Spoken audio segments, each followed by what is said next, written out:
race fans. This is Larry Supermouth Huffman, AMA Hall of Fame announcer. And this isn't Supercross, it's Wednesday!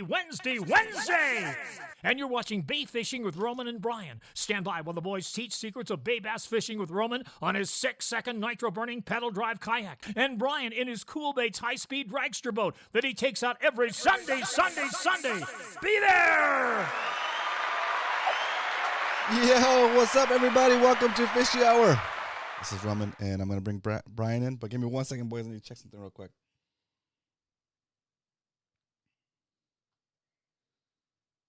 Okay, I have it, Brian. Bringing Brian in. The 2021? Later. Oh, okay. Oh, come on. Come on, man. There's Brian right there. Let's go. What's up, Brian? Oh, man, what a way. Oh, I switched the soundboard. Woo! Yeah, we spent so much time calling everybody ahead of time, making sure that the Skypes were working, that we didn't coordinate the intro. What's up, everybody? Welcome to the show. How's everybody doing today? I'm personally doing great. Thank you.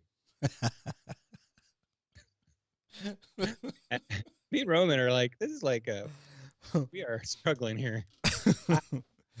There we go. So, I don't know what. For you. What's up, everybody? Welcome to Fishy Hour. Yay! We go. Start over.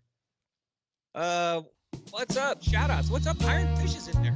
Shout out to everybody that jumped into the show today. Shout out to Dave Rage, first comment of the night.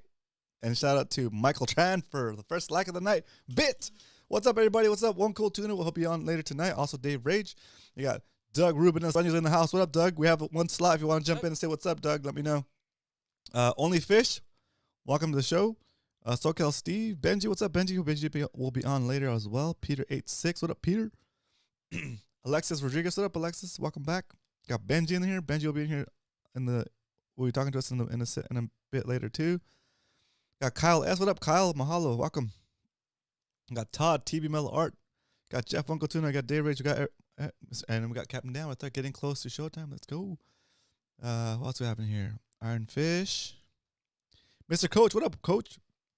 We'll add you. Well, we tried doing a test call to you, Coach, but it wouldn't go through. So hopefully we'll get it started out by the end of the show. We got Glenn. What's up, Glenn? Welcome back. What's up, Glenn? Merry Christmas to you Glenn. too, eh? Oh, Glenn, we met Glenn at the Maximus. What up, Glenn? Welcome. Right. Mm-hmm. Already, yeah, the Christmas Iron edition, Fish. man. Yep, that's right. Some people went all out. Do you see something here, Roman, in the background? Let me see. Hold on. Full screen. Oh, nice. Right. The A-Rig Christmas tree. It's normally hung up in my living room. That is like my actual Christmas tree. That is the Christmas tree of A-Rigs, guys. Starting out with D-Rig, Paige made me. And then going up from there to smaller rigs. That's so good. I'm going to leave the lights on it, all the ornaments, just like that. I'm going to cast it in and see if I get bit. Perfect. Perfect. All right. So, first order of business, even though this is our holiday episode, is Pop Top. So, on a scale of 1 to 10, 10 being the best Pop Top you ever heard in your life, 10 being the best Pop Top you ever heard the whole year, rate this Pop Top. Drinking LaCroix. Better hold it back.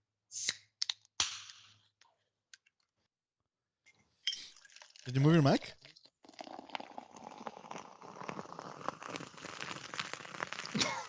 Whoops. Rookie mistake there. There we go. Nice. There we go. 10, a 10, a 10.5. So Ooh, drinking espresso over ice. Alex, that sounds good. That sounds tasty. Like the echo, says Jeff. All right. Yeah, Like 10, that echo. How man. about this echo? Dave, give me a 10. Thank you, Dave. Already talked to Dave 8 tonight. pop, 13 pour. Nice. 1,000. 1,000. Nice. All right. Scale of 1 to 10. Scale of 1 to 10. 1 to 10.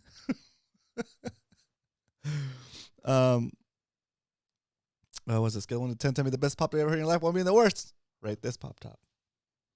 Boost it up. Got the visual and the audio.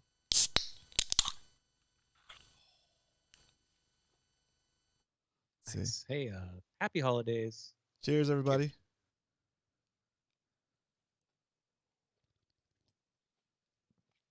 Now it's Oh man, that's cold. Fishy Hour Christmas, our third annual. Third time we've done this. Very first time we did it, I think we had 22 guests on. Man, it was longer than Lord of the Rings, the extended edition. It was like 3 hours. If you go back and watch it, I think it's close to 4 hours. 10. Honestly, it almost got me in the eyeball. That's funny. Like me in my boat has a nice echo. Yeah. I've been doing the show on the boat for about 3 years. Been thinking about changing the scenery though a little. I'm thinking about setting it up in my motorhome. That way I don't have to set it up every week. Would that be weird?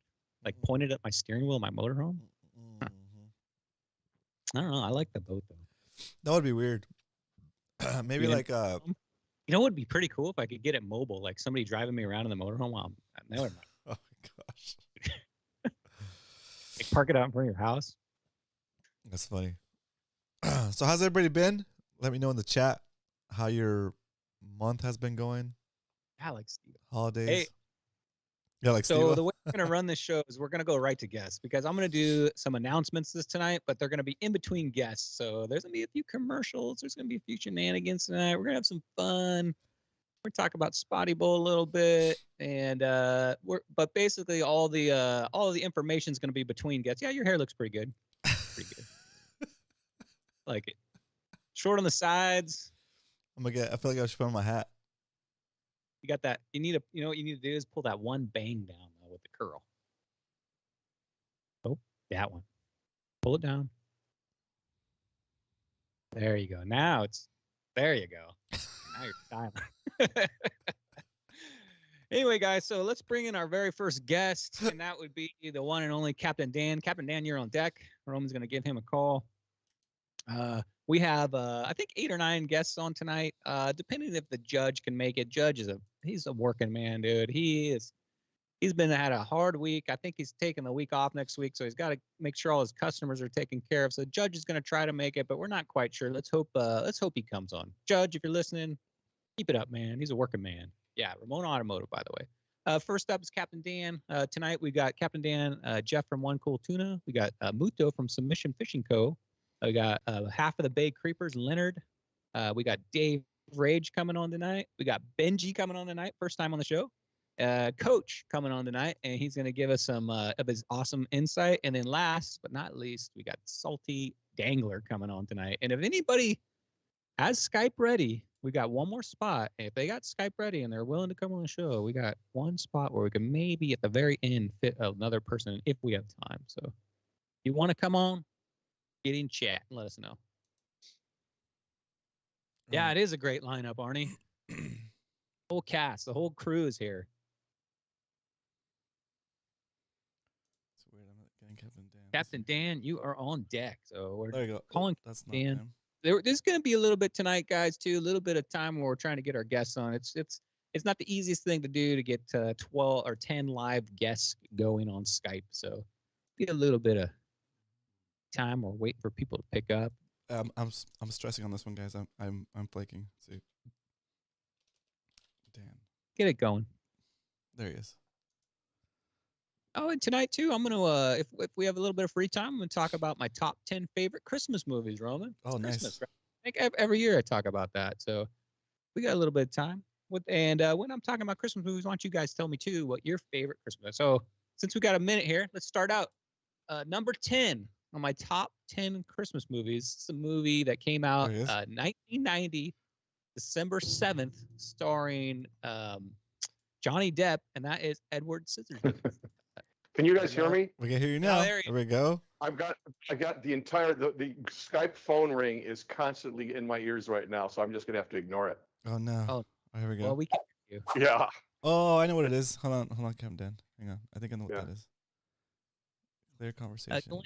Glenn says, I haven't been fishing, but I ate fish since last fishy hour. Salmon.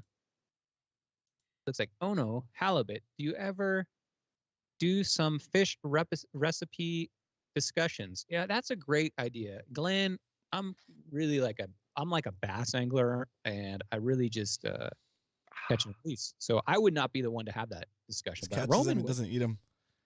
Well, let's bring in Captain Dan with a round of applause. Let's go. Hello, everybody. Dan, Just so looks you like know, gotta- I've got Go ahead. the entire phone Skype call ringing in my ear. Is it So still, we're is it just still gonna- ringing? Is it still ringing? It's still ringing. We're just going to ignore it and move on. No, it'll get annoying. Just It's all right. how is it still ringing though?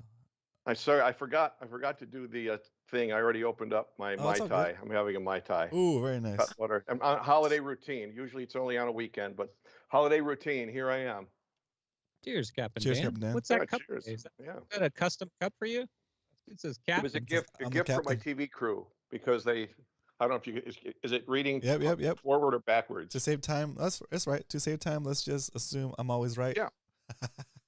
Yeah, we're just going to pretend that it's not happening in there. So anyway, Captain Dan, you is it still ringing? yes. Okay, so let's do this. Hang up this call and I'll call you right back. Okay. I'm gonna take you out of the call. Jeff, Alright. One Cool Tuna says Die Hard is not a Christmas movie per Bruce Willis. Come on, Jeff. That Bruce is Willis- on my Bruce list, Willis, and no. that is one of my favorite. It is not Christmas until Hans Gruber falls out of the Nakatomi building for me. I have to watch that before Christmas. And there's a Let's see- weird let's see thing if with this that works. movie too. Captain Dan. If you cue that movie up at a certain time on New Year's Eve, you can cue it up so exactly when the ball drops, right when midnight strikes, Hans Gruber falls out of the Nakatomi building. you could, if you can. Oh, you wait, can say go that and again? you Wait, say that again? Go figure it out. In the movie Die Hard. Yeah. Okay. Right before a New Year's Eve, right before midnight, if you Yep. cue it up at an exact moment, probably like an hour and 40 minutes before. There's a time, if you queued up the exact right second, Hans Gruber will fall out of the Nakatomi building right when it chimes midnight. So, So I mean, good. if you're at a party and you want to cue that up, then I don't know. Instead of the ball dropping, Hans.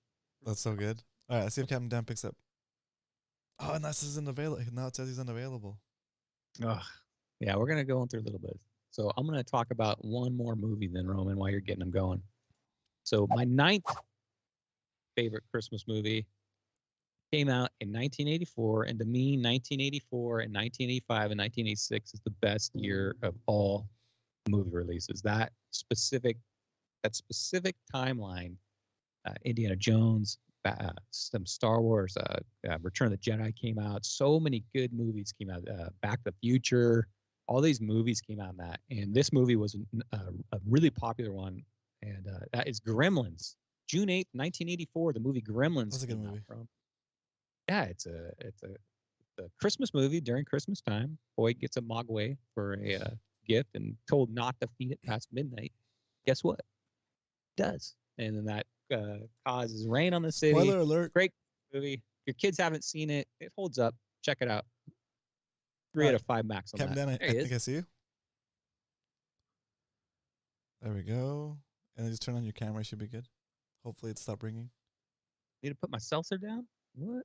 This is not seltzer. Am I rambling? This is LaCroix. Captain Dan, I think you just got to turn on your camera.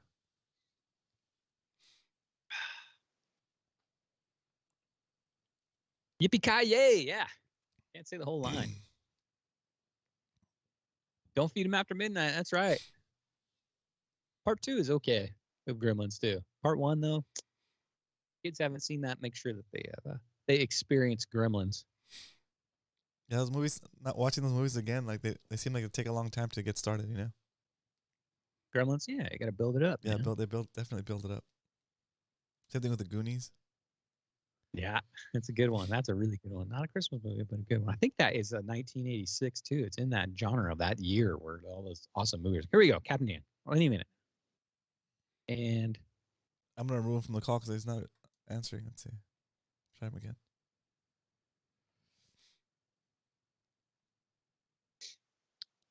name some of your guys' favorite Christmas movies to see if they're on my list.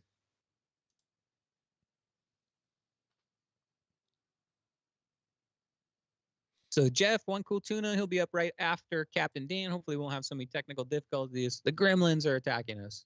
We're having Yeah, Gremlins, exactly. right? Yeah. Oh yeah, exactly. Speaking of Gremlins, yeah, Elf. Elf is a Salted great one. Wrangler, I love Elf. Elf is a good one. I don't know why I didn't put that on my list, but that is definitely What?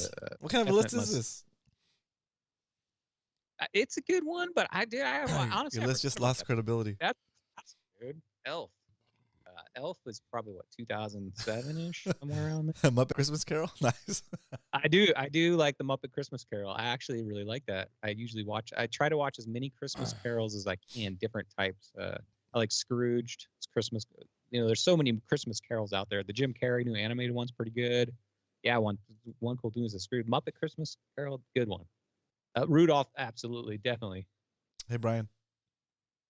And Polar Express, yeah. Brian. That's me. Oh, there he is. You're on. Cam Dan, can you hear us? Captain Dan, if you were watching the show, I think we're gonna come back to you. So, Captain Dan, you can get your stuff organized, and we are gonna call you back. Yeah, it might be because you're logged into more than one device. Initially, I was calling the wrong account, Captain Dan. I was calling the other one that you set up for the pizza, but we'll use this one. We'll use the one that we're on now. The one with Buddy. The one with Buddy as icon. Home Alone, it does make my list. It's way up on my list too. Home Alone is definitely an awesome Christmas movie. Home Alone 1 and 2 are great. I usually watch that. Yeah, You're Filthy Animals. Scrooged.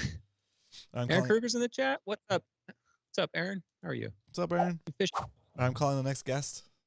All right, coming up, we got Jeff from One Cool Tuna. If you don't know who Jeff is, he's the owner of OCT, One Cool Tuna. He'll have to turn us off in the background. Great. I usually watch that. Yeah, You're Filthy Over here, go full split. No, we got party split, and then I gotta change this here. Where'd you go? Excuse me. All right, Brian, you're supposed to be doing some movie talk. I'm saying. Okay. Right, here we go. I don't even bring it in. Right, Jeff from One Cool Tuna. What's up, Jeff? Welcome. Hey, what's happening? Transition.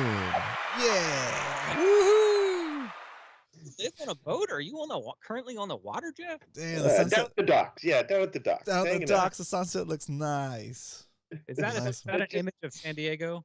The sun just won't go down here. That's San Diego in the background. Let me see if I can guess where you're at. San Diego Bay. It's not Mission Bay.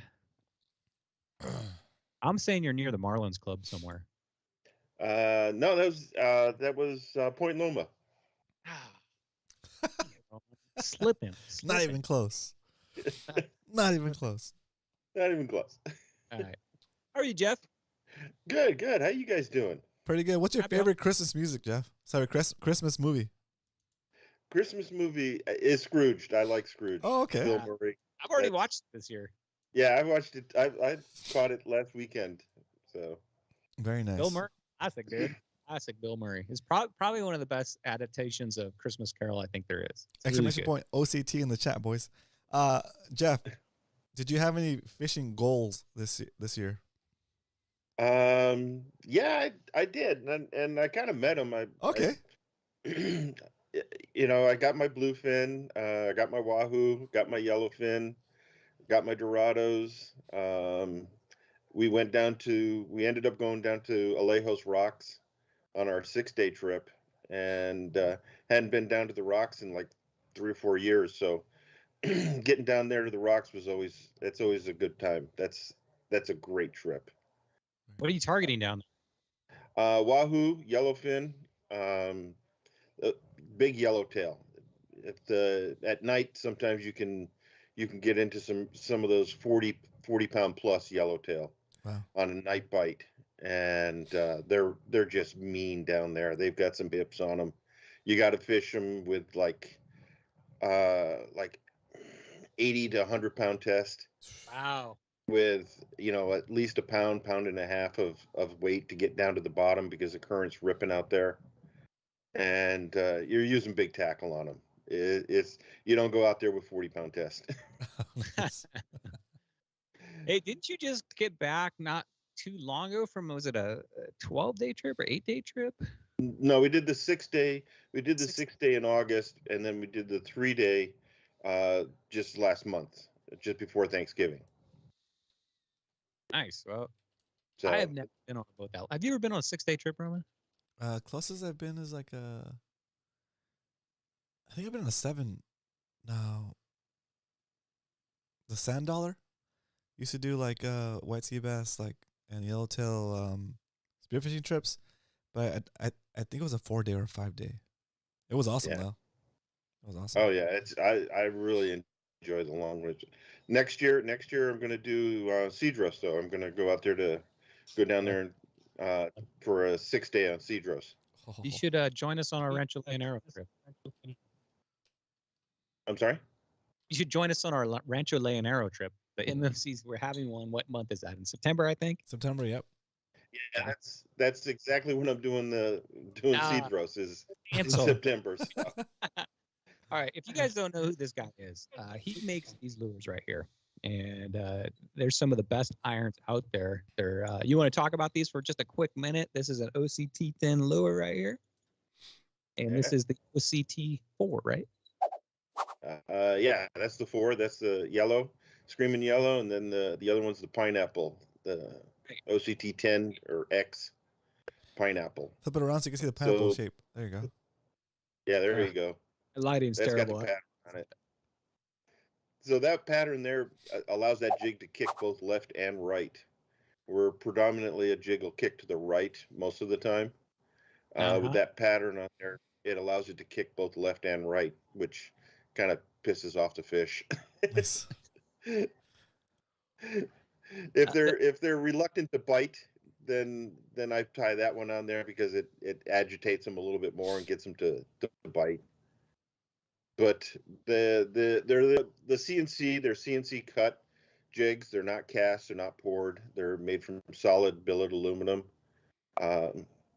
So every one of them is exactly the same. Every one of them is guaranteed to swim perfect, and they're high quality finishes on them. They're either anodized or powder coated, so it's a much more durable finish than the traditional paint.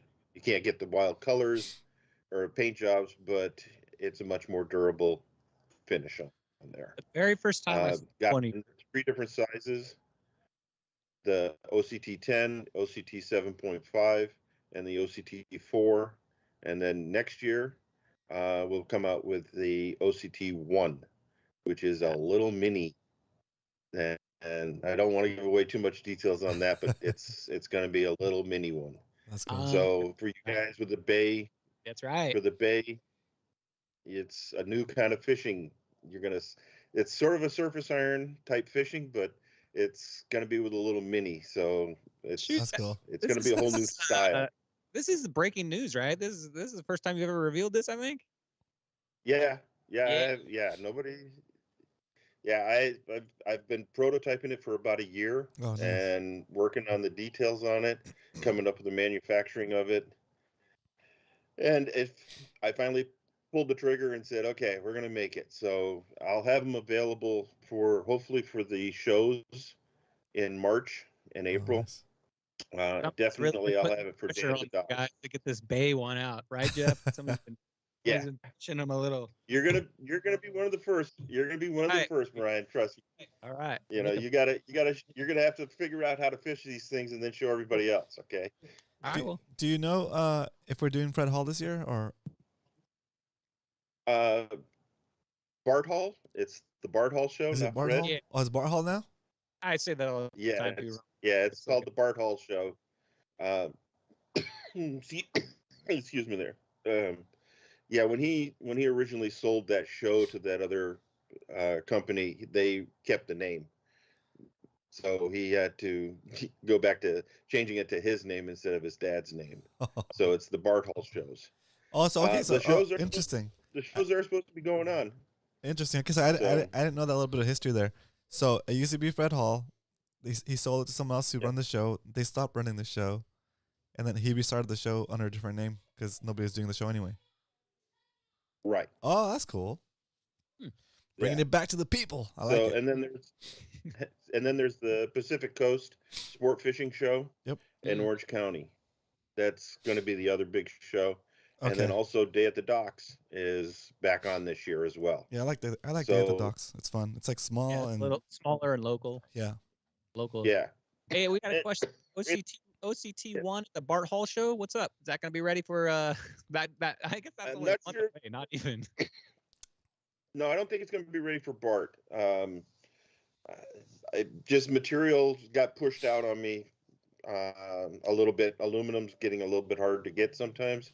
And so they actually pushed me back about 2 weeks longer than what I had expected to do. So if I can get it all finished and get the hooks, rings all done up, we can make it. But I know for sure it's going to be Day at the Docks, and that'll be the middle of March.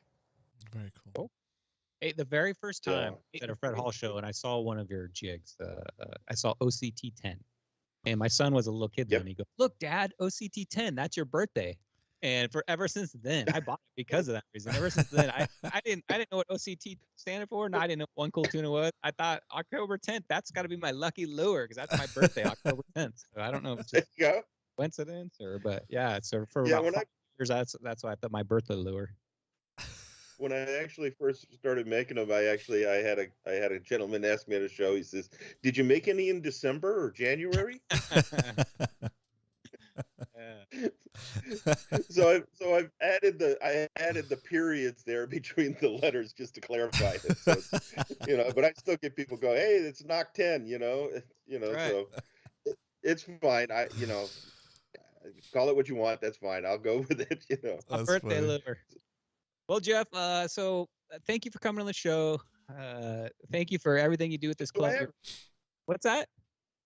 So I do have one question. Okay. Yeah. So I was planning on going out Saturday morning fishing. If I Uh-huh. get some fish, if I get a couple of fish, does that count to next year's Yes. tally, or is that still this year's tally? It counts to next year's like records. Are you talking about club Yeah. record? Jeff? Like club Oh, yeah. records, yeah, it counts for Yeah. next year. Like our club records get separated by Macmas. And the club records By don't Magnus. reset. Okay. Yeah, they don't reset. That's just when they Yeah. stop and that person is acknowledged. So Yeah. that if you set a club record in 2022, it's still going to be the record till somebody beats it. Yeah, you get the plaque for the record, Okay. like the new It record. doesn't, It's all like the records do not reset. Right. And if you guys want to know, he's talking about our Discord. We have a MMFC club Discord, and we have all of our club records in there. It sounds like Jeff's going to go try to set I one. should. That's good because some of the records are like doable. Oh yeah. I was at Maximus. I was like, "What? Wait a minute! I should have." Yeah, Yeah, you got to submit it to win the record. You have to weigh it. You have to submit it. You have to take a picture of it and Exactly. and stick it in Discord. Oh, trust me, I'm gonna document this. I'm gonna document the heck out of this. Okay. I like it. That's so good. All right, Jeff. Tight lines on your trip, happy holidays, and thank you for coming on, Jeff. Look forward to seeing you out there. Thanks, guys. Thanks, Jeff. Hey, I had a great year with you guys, and we'll see you next year. Happy holidays to everybody else. Happy holidays. Thanks, Jeff. Taking Jeff out with a round of applause from the live studio audience. Bye-bye. Awesome. Yeah, Captain Dan, we're going to come back to you. Put in chat, Captain Dan, when you are ready for us to call you back. But next up is Muto. And, during the Muto check, would you mind, Roman? Glenn, you can send me an email, roman@romancastro.com.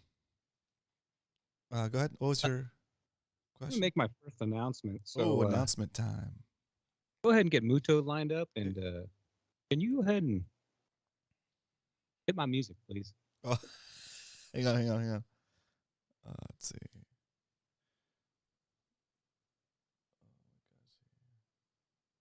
What?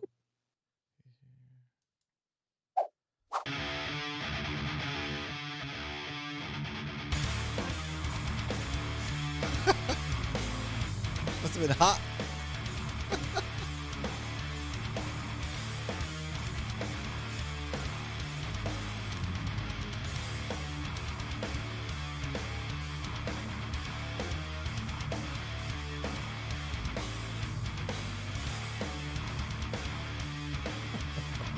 Oh boy.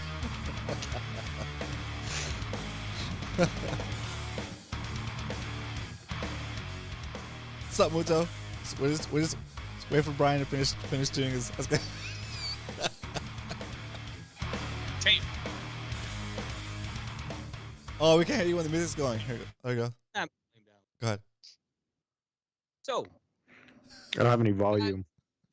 it's hard to do a promo nowadays. 1 second, Muto. He's on deck.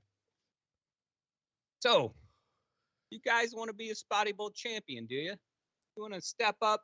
You want to come take these belts from me? Well, guess what? Spotty Bowl is here. And if you want to sign up for Spotty Bowl, now is the time. Go to spottybowl.com. Boop, bop, boop, boop. Type in your name and your info. Sign up. The judge will set you up in Discord. And you too. Gotta come get them. The Spotty Bowl champ. There's 4 categories. You got Shore, Weekend Warriors, Pros, Masters. Sign up for what category you think you're gonna be in. It starts on January 6th. Goes and that's in the San Diego Bay. And if you're fishing up in LA or Orange County, guess what? We got Spotty Bowl for you up there too. That starts January 20th. Sign up, get into the correct division you think you're capable of fishing, and come try to take these belts, and you could be Spotty Bowl champ too. Okay. Very nice. Very nice. All right, I wasn't sure where you're going with that. I like it. I like it. Muto, I accidentally muted you. You might have to unmute yourself. There you go. Nice. You got it. You got it. You got it. You got it. Cool. All right. We're doing a split screen over here.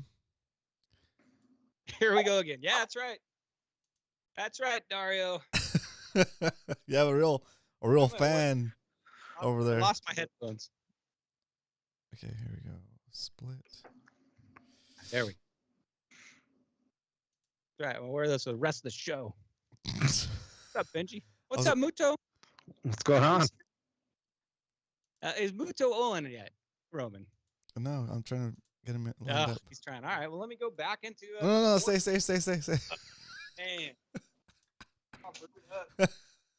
To go here. I got him. All right, bring it in. Submission Fishy Cole. This is Muto coming in live.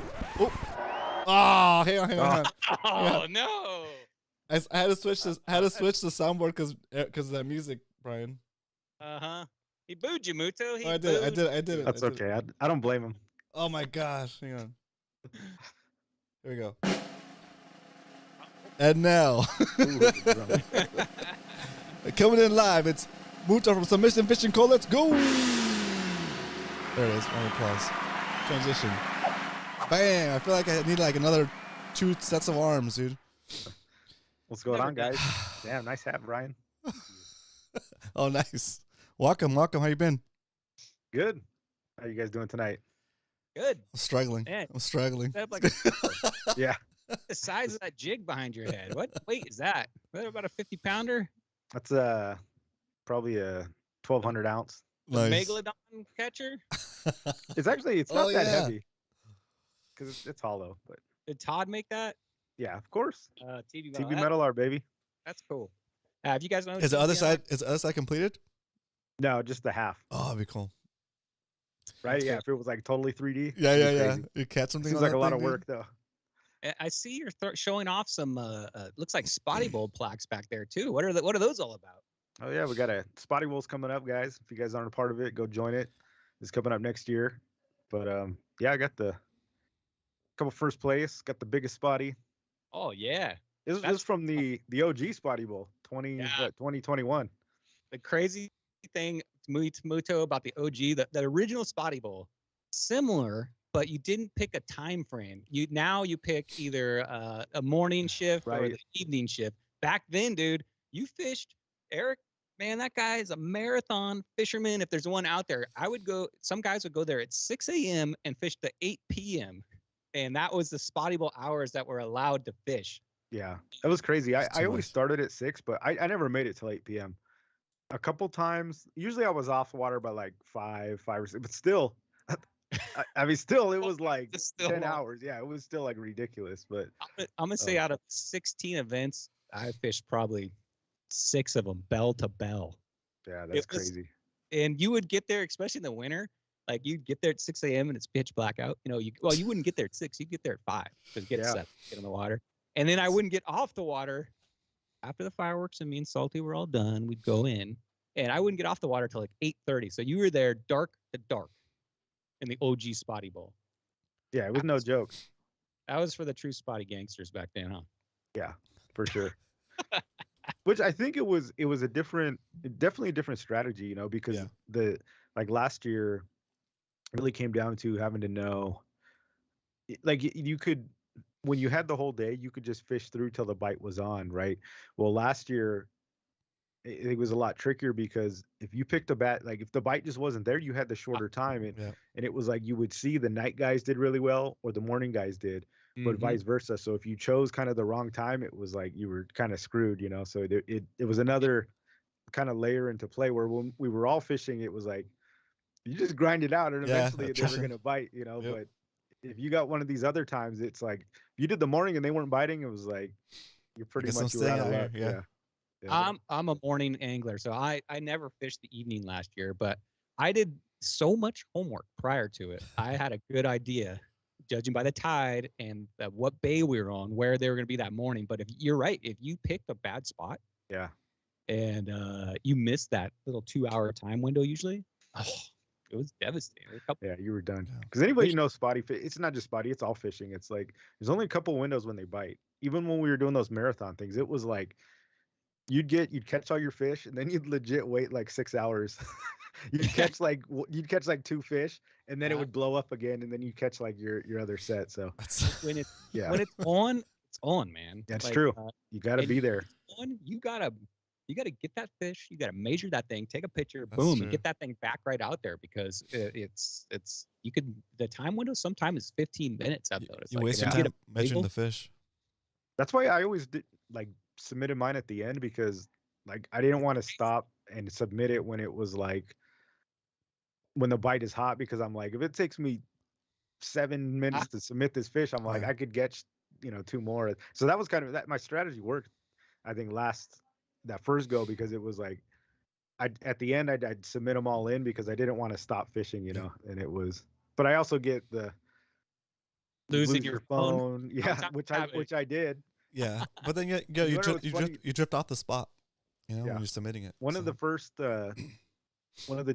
place that I got, I did lose my phone on one of those, and I had to like catch 3 more fish, and but it still all worked out. You know, it was crazy.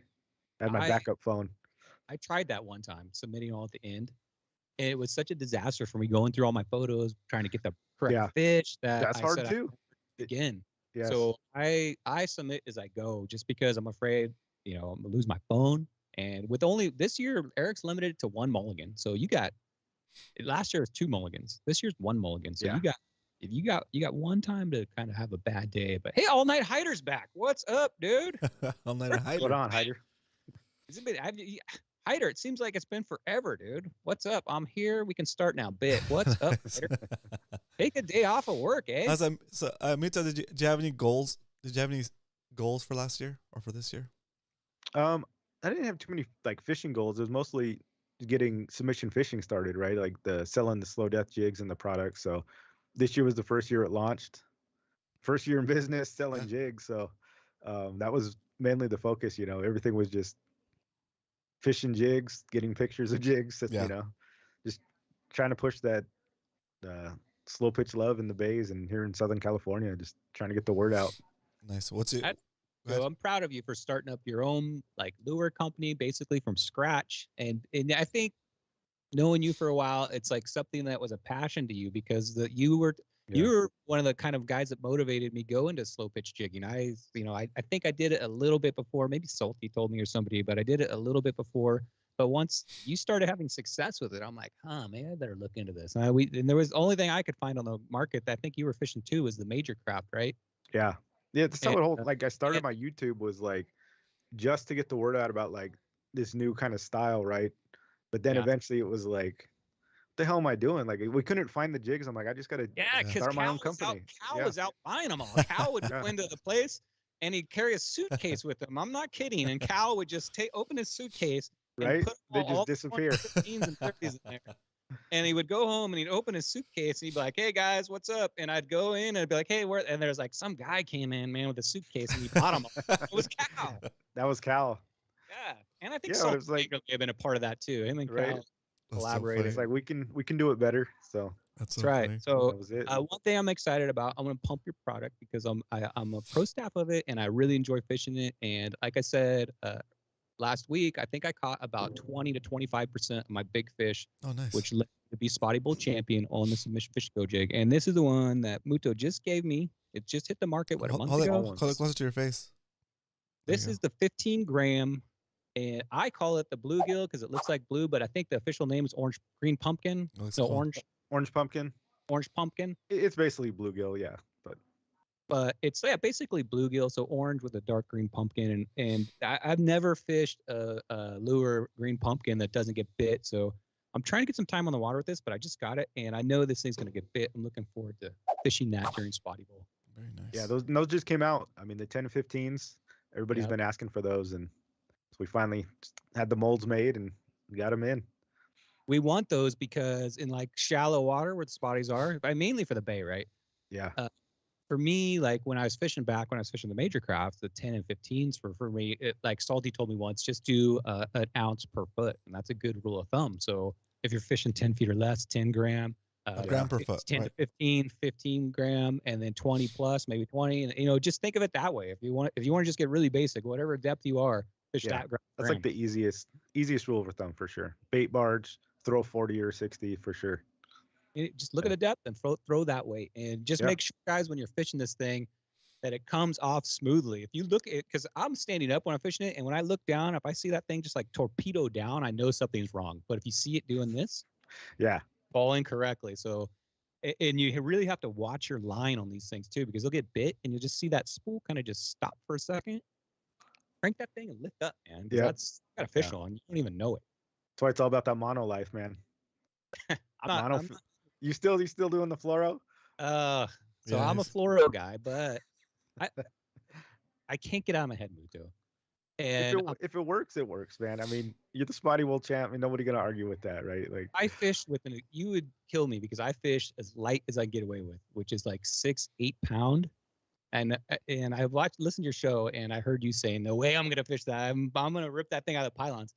I'm a weirdo, dude. I fish the light as I possibly could ever get away with, and I've lost big fish that way. But I don't know if the percentage of fish I get maybe goes up. But when I'm Yeah. fishing shallow, I'm fishing 15 pounds less. it's the risk and reward, right? Because you probably do get bit a little more. Like you said, you've got the lateral lines that can fill the less hardware and smaller line you can use for sure. But you're fishing pilings, it's like I don't think most people have your skill and ability, and you've been fishing for so long, like you can see the line, when it's happening, and that takes a long time to get down. Sometimes it's like For me, you don't want to. I just pile up that mono, and it's like I don't have to worry about it. It's I like fish light though, and for me, if I put that heavy line on there, it doesn't parachute right. I don't know if does that sound right? Doesn't kind of like the line kind of like, I don't know. That's just me. Fish the way you like it. Probably this guy'd probably give you better advice. He's more slope. He'll go with that heavier line. I just don't think it matters, so that's why I use the heavier line.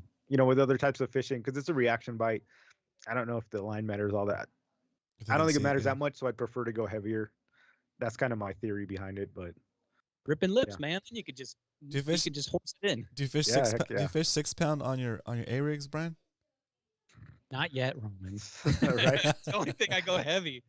My ribs gonna tire to that, man. 65 pounds straight grade, fully buttoned down. Ask Kevin, man. I swing for the fence and that.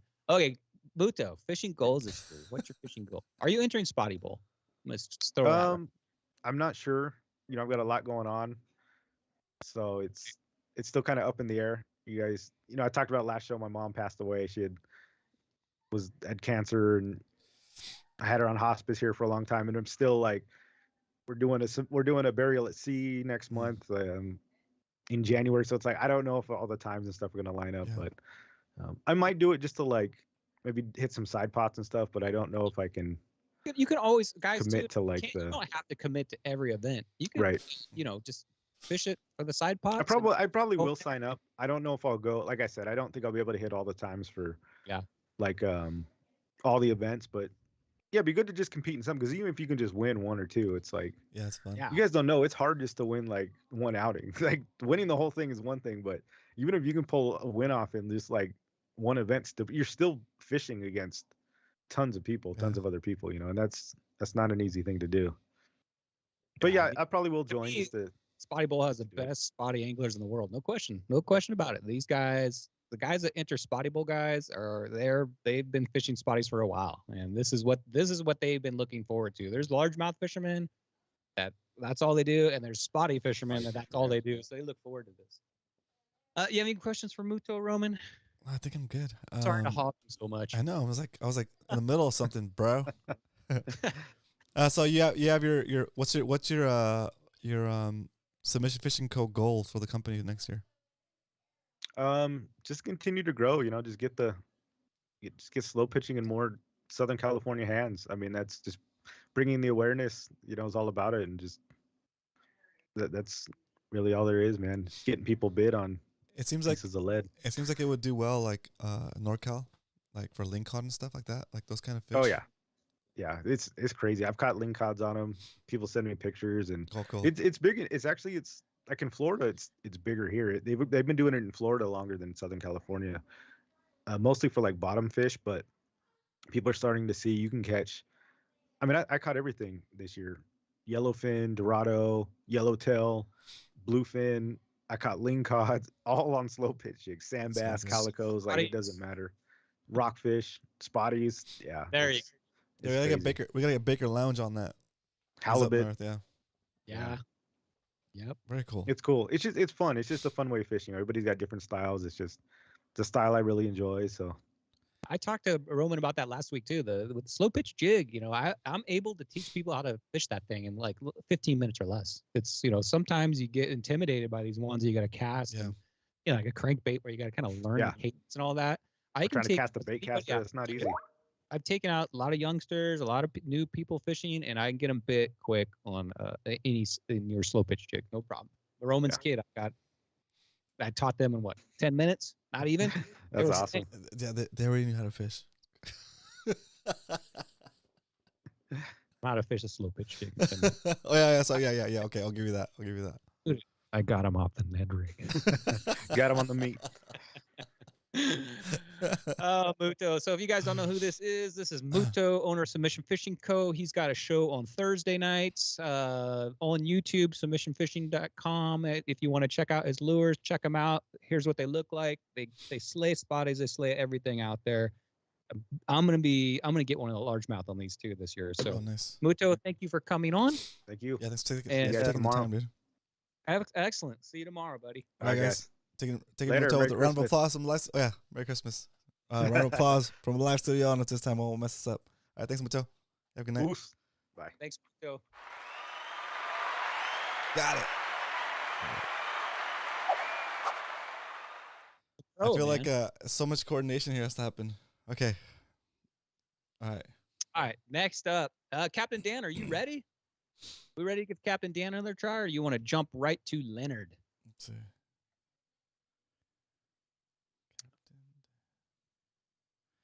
Captain Dan, I want to call you and see if you pick up.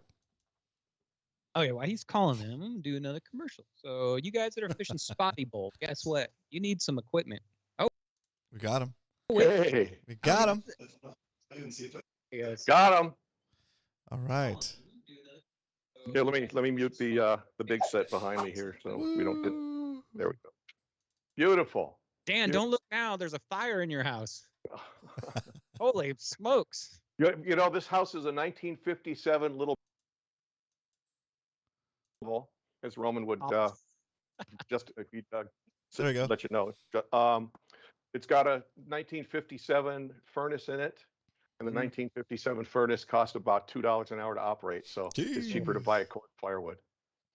So Wow, there yeah. you go. Hey, There I'm you the same way with you, Captain Dan. I back up to a huge forest. Like I literally back up to this huge forest, and a giant tree fell over this year. I had some guy chop it up. I rented a log splitter. I split like 3 cords of wood, and I've got a mountain behind my house, and that's all I use to. I just burn wood, and I heat my house that way. Yeah, I burn avocado wood because it burns really hot and really fast. I've already burned almost an entire the holder full. I'll just, getting it ready for this beautiful Christmassy shot. Look at that, huh? Nice. You gotta, So good. you gotta have all that. There you go. Oh, it's really nice. You got Fishy hour in the background. That Oh yeah, well that's how I watch it on that one. I do the texting on my iPad. Oh, very nice. Yeah, it works out pretty good.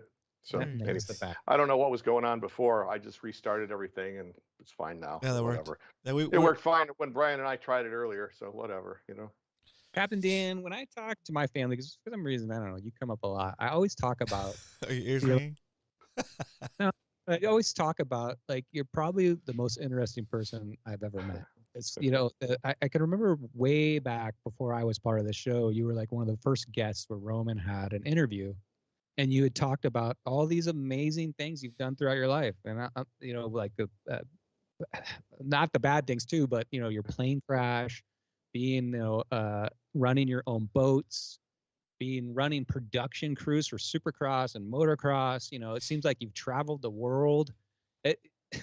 Is there any of these stories that you could possibly, for these guys that are like, it's Captain Dan? I mean, I know that's going way back, but Well, I won't take up a lot, of time because I know you got a lot of people, but you got time for you, Dan.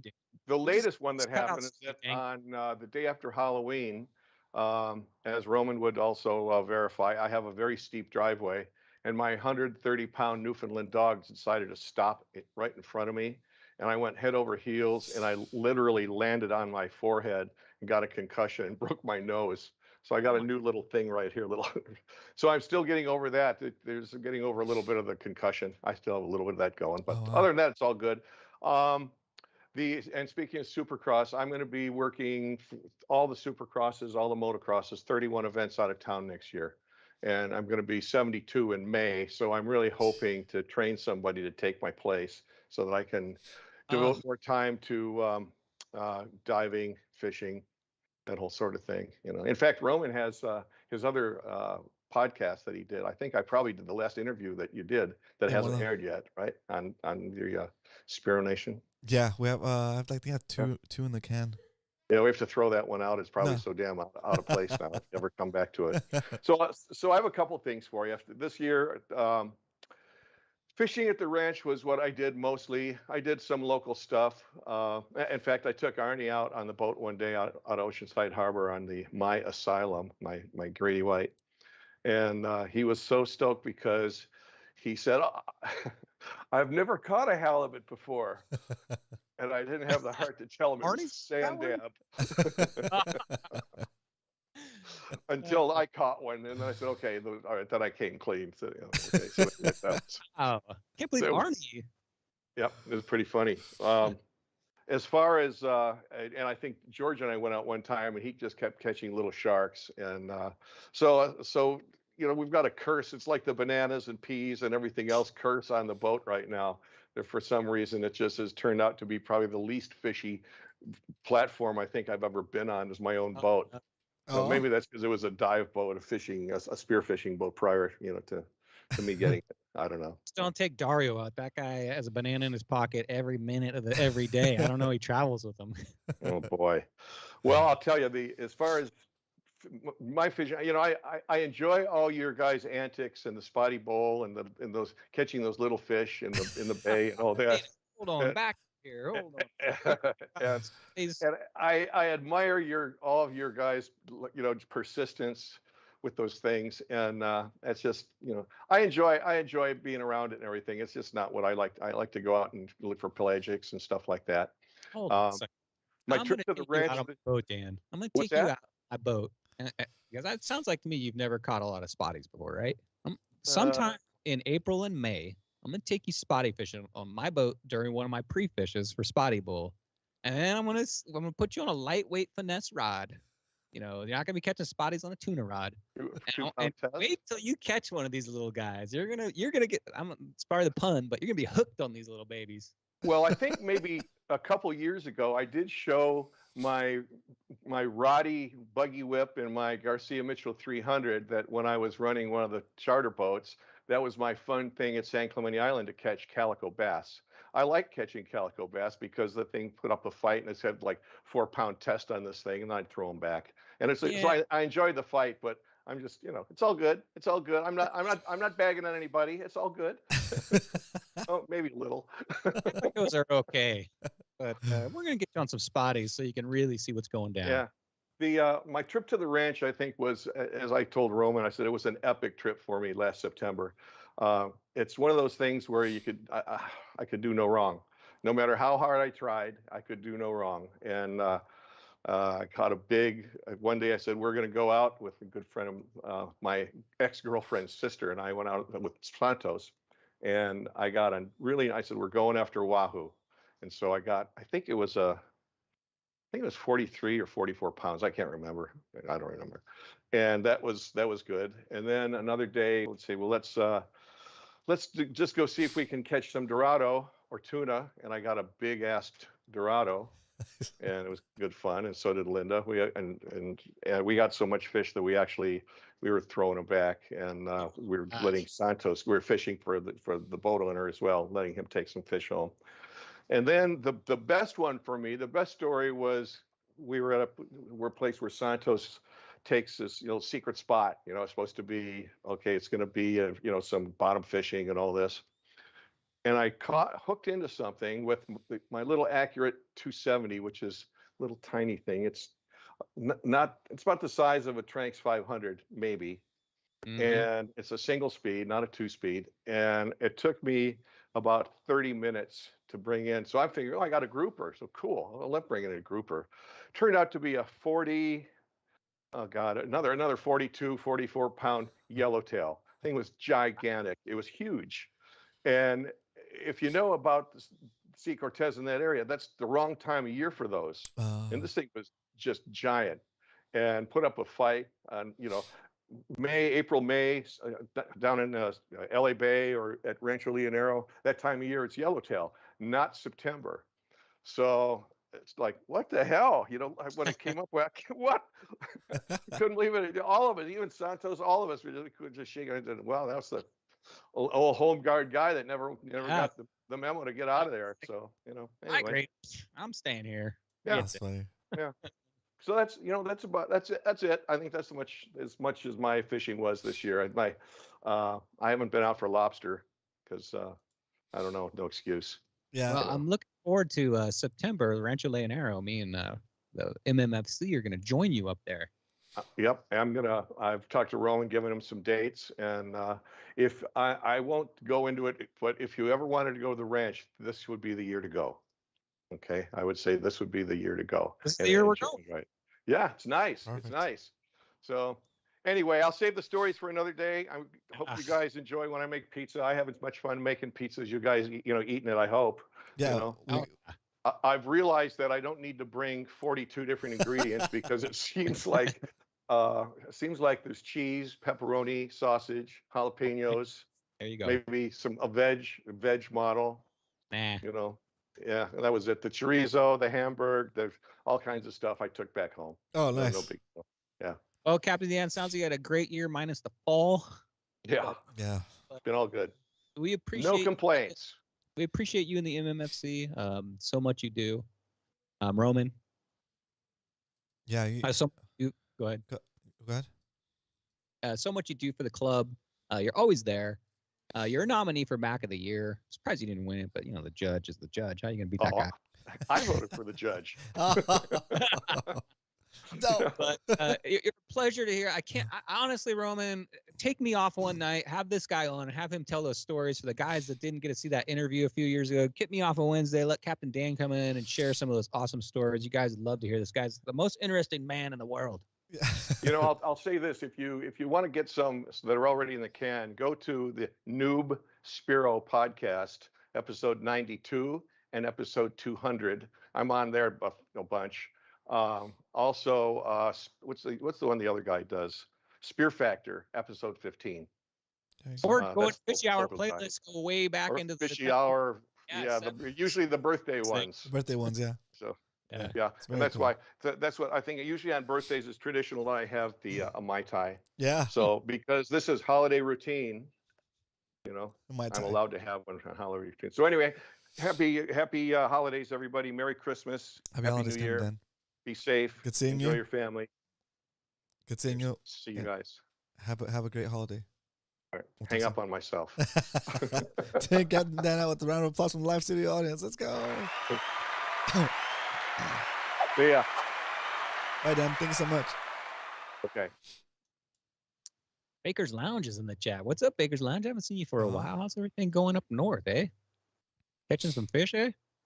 Probably pretty cold, huh? Okay, next up, half of the Baked Creepers pulling in Leonard. So, Leonard, you're up. I got Hold on. let's see.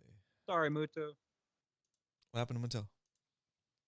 Taking my hat off and putting on changing my hats.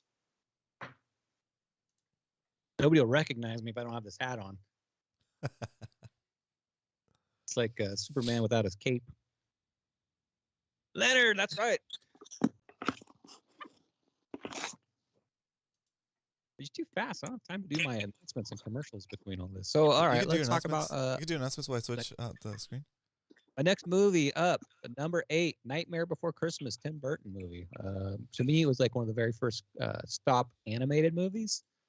And when it came out, I liked the music, but there were some slow parts in it that I was like, this is pretty long. But generally, the very first part of that movie, the music and everything, I love that movie. And I love it when Disneyland switches over Haunted Mansion to the Nightmare Before Christmas, the holiday Haunted Mansion. I actually like that better.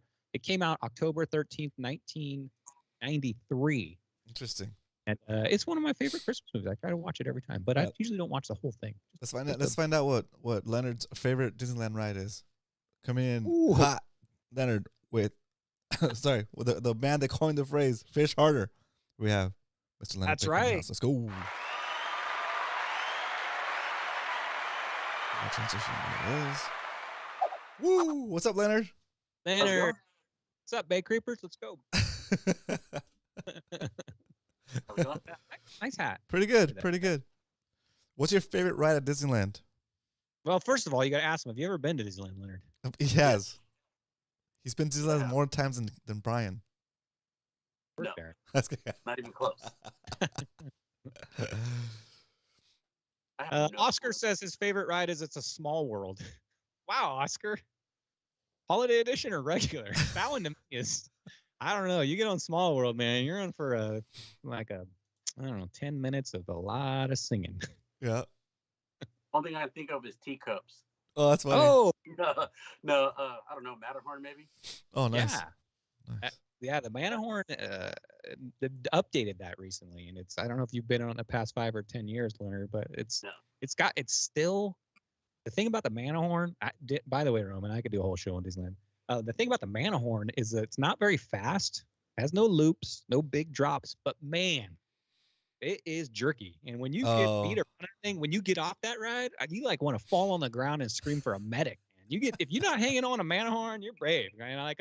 When I was young, I used to just go loose and just get beat up in that thing. Oh my god! Now I'm like an old man, dude. I'm holding on to that bar and I'm like clenched up, whole body's clenched.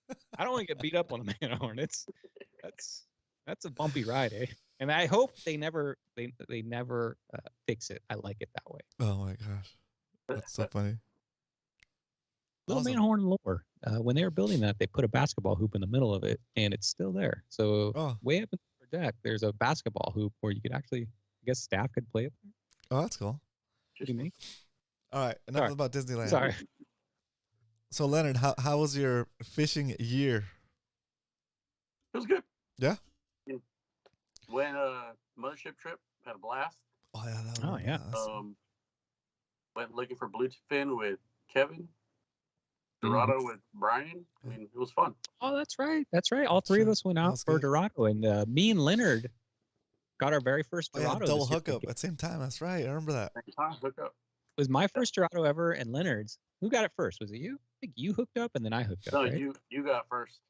You hooked up first, but we landed Leonard's first. Yeah, we were fighting it together. Kevin, he was over there fighting that fish, for, like milking it, dude. Yeah. Like the tuna.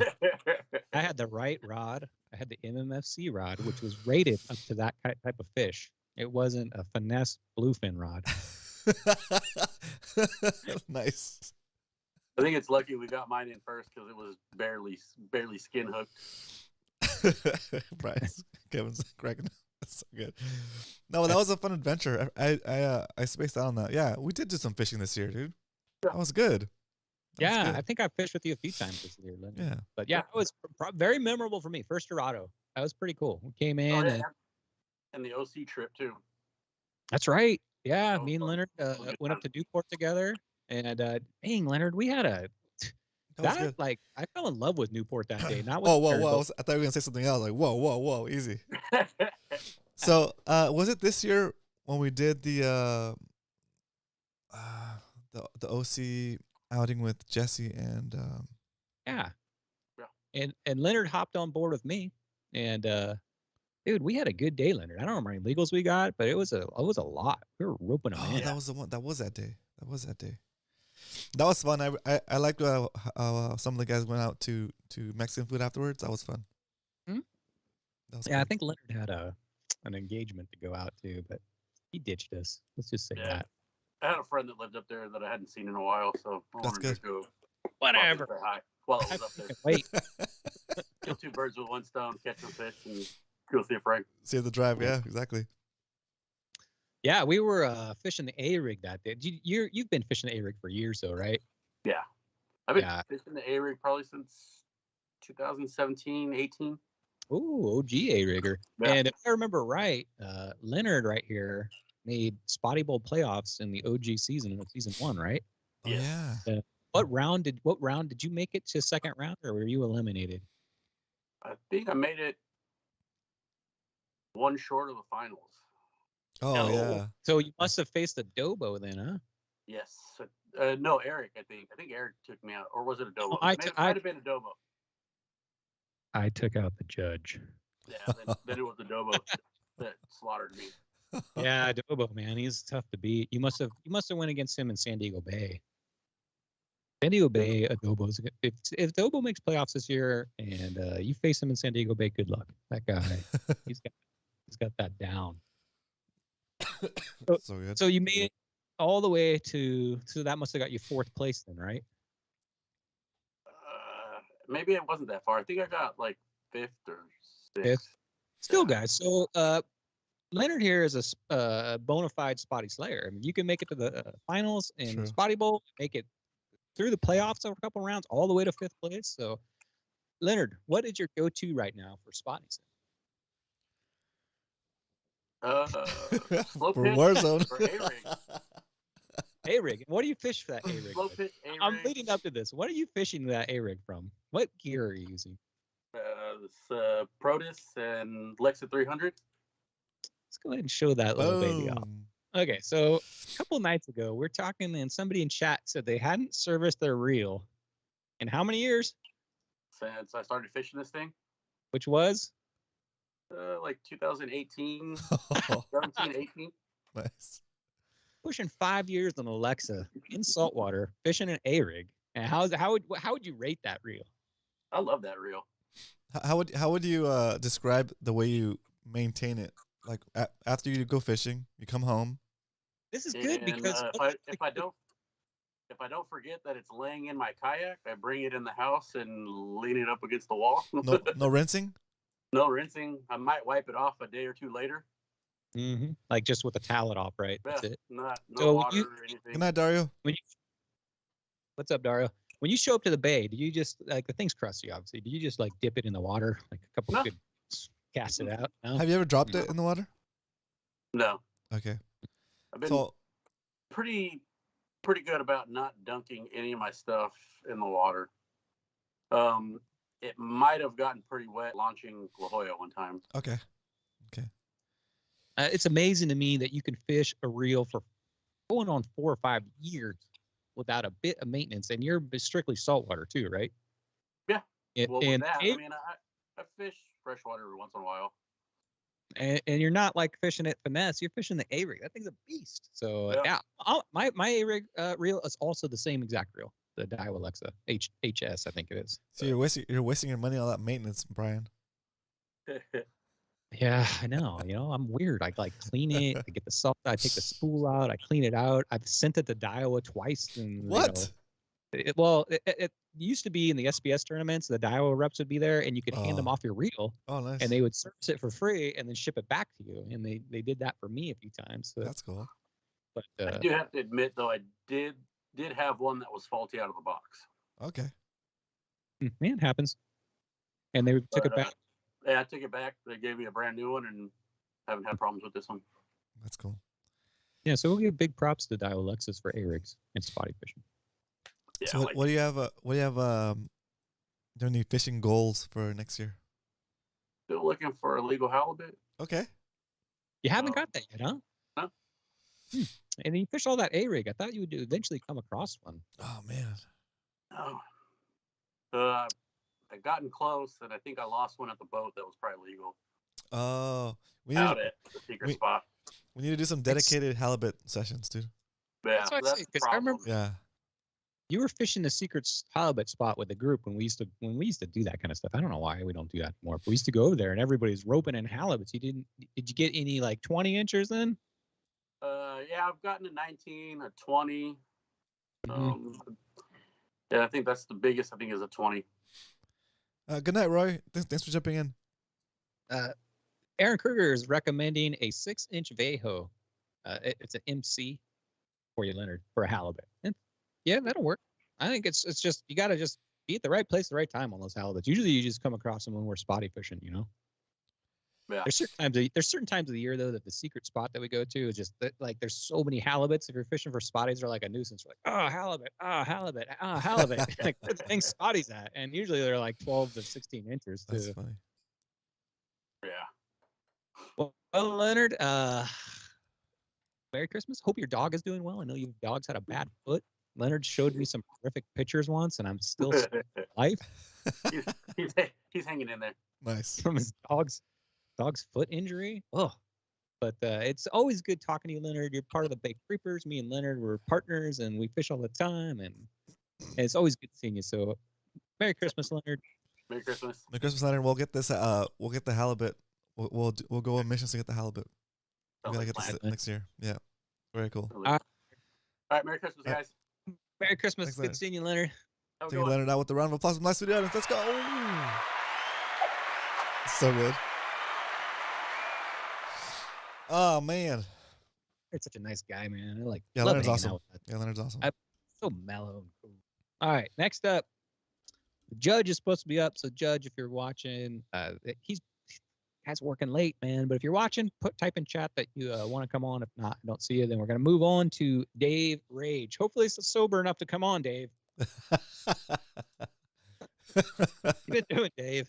So we're gonna get on Dave here. Oh my gosh. Dave Rage, longtime MMFC member, always on the show. Thank you for that too, Dave. Let me go through chat and see if we got anything here. Perfect slow pitch jig. Oh man, it's good having you back, Hyder. Have you been? Did you just get back from? You must be back from a holiday from some kind of faraway fishing thing. 9-inch power eel. Is a power eel Savage Gear? I think I remember watching Kevin fish that a lot. 9-inch eel. That's a burly bait, Hyder. A Judge is working on my car. Izzy, you took him from my show? I know. Judge works on everybody's car in Ramona. I got him smogging my motorhome the next day or two. He's a busy guy. Are we calling Dave? If you ever go to the paging Ramona Dave? Denny's, that's right where Eric works. His shop is directly next to Denny's, and you can go into Denny's late and look over there, and there's the Judge over there tinkering away. I go visit him all the time over there.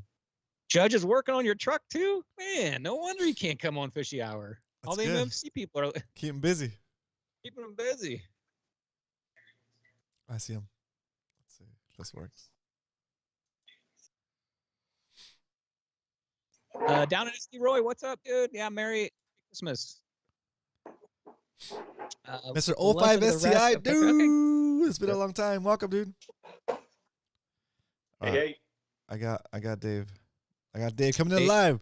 Mr. Dave Rage. Let's go. Transition. What's up, guys? Your background's blurry. You My blurred your background's blurry. background on us. Yeah, you You- got you- your filter turned applied on a- your you- Skype. You applied a Skype filter. See what Dave tried Dave's to got do like is the he- best background. I know. He tried to turn on a buff filter and he messes up with the blur. I don't even know how to mess with my filters right now. Oh no, that's all right. Well, it's the 3 little dots on the far right. But if it's not going to be easy, It's not easy right now. all right. Well, if you guys and Dave, we were all excited on the pre-show to see his background right there. He's got like a whole man cave fishing What? man cave behind. Yeah. What if you step I'll out of mess the? with it, but I don't. Yeah, it's not gonna work. It's called. It Yeah. says change background. Yep, it's the 3 dots, change background, and it hit nothing, or the circle with the X. Or Oh yeah. That's right. all the fishy people doing winter maintenance. You do maintenance? Yeah, I think Salty does take apart his reels. Like I remember he had like a schematic out, and he showed a picture. There you of, go, like, a Dave. You reel, got it. and he had Good. like, a reel like spread across. Good the now? table. Yes. And I'm Salty. You're never gonna get that thing back together, dude. Oh, And he nice. did. Salty's real maintenance. The He pop doesn't top. accept- Is that an actual beer called the pop top? That's a it's not a beer. It came with a Yeti kit, and it's meant for like BB guns. Oh, that's cool. But it's Hold, pretty- hold it it's- close to the it's pretty camera. I cool. can't see that. Hold that But close. speaking of pop top, Oh, Uh-oh. here we go. I found this beer in the fridge. It's something that it's a can. It is BrewDog Hellcat Trooper. So it's like an Iron Maiden beer. I have no Oh, idea if it's going to be good or not. But What's the alcohol percentage on that thing? it's a 6. 11. Should be 11. Yeah, no. Ooh. Ooh, nice. Smells good. It's all right. I've never had this one, but it's okay. Cheers. Sometimes you never know. When I Yeah. used to drink those craft beers too, it's like you see a name, you see a can, you see a description, like, it sounds good. You just never know. Yeah, I gotta risk tend to have I fill my beer fridge with a bunch of normal beers that I know, but then I'll just kind of go through the aisles and pick 1s and 2s and just try them all. Oh yeah, the back in the day when I used to go to Bevmo, I think it was called, and you go to that beer aisle and you're like, wow, look at all this stuff, and there's all these Yeah. weird Yeah, beers. there's so many. Oh gosh. I tried this one called I can't remember the name, but it's like it was they call it a sour beer. A Oh, sour. yeah. Those things are good. It was like a They're Japanese. good, but you need brand. to take some Tums with those if you're gonna. Oh, have is them. it? Ugh. Yeah, they hurt your stomach if you try to go for those too many. So, Interesting. yeah. I think at this point in my life, if I drank 1 beer, I'd probably be passed out on the ground. You guys have I'll Harry? drink your share. It's fine. Pass out on the dirty linoleum floor. Yep. All right, Dave. So I see that you have a hog trough in the background right there. So what are you planning on doing with that? I am gonna fish spotty bowl. Yeah, I knew that was. I knew you were. So, yeah. So if you guys haven't signed up for Spotty Bowl, sign up. What Like, division? I'm looking at the list of people, and there's not as many as I was hoping for. What division are you in? Yeah. Just wait. that wrong? Just wait. What division did you sign up for?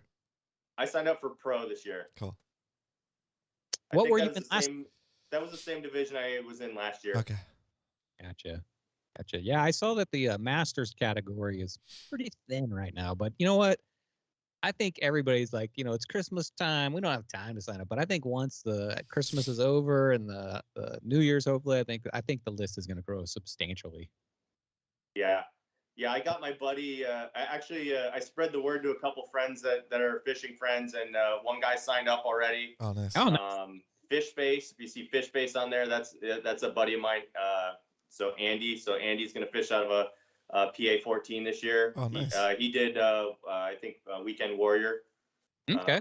I tried to get him to go to pro, but he wanted to stay Weekend Warrior, so that's fine. You know what I mean? And I told anyone I tell, it's it's fun. Don't be intimidated by it. It gets you out there. You kind of learn some new techniques. You kind of can low key judge yourself against other folks, see how things are, how you're doing against other people, see what techniques they're doing, what's working, what's not working. Just kind of change, my hog trough, I got some other things here. I got cool baits here. Before Spotty Bowl, I never threw an underspin. I had no idea what an underspin was. So, but just from listening to the show, it was like, underspin. I'm like, what the heck is that thing? You know what I mean? So I went and got him. Did you hear that? What's that? You just earned a hat. Hashtag sponsored.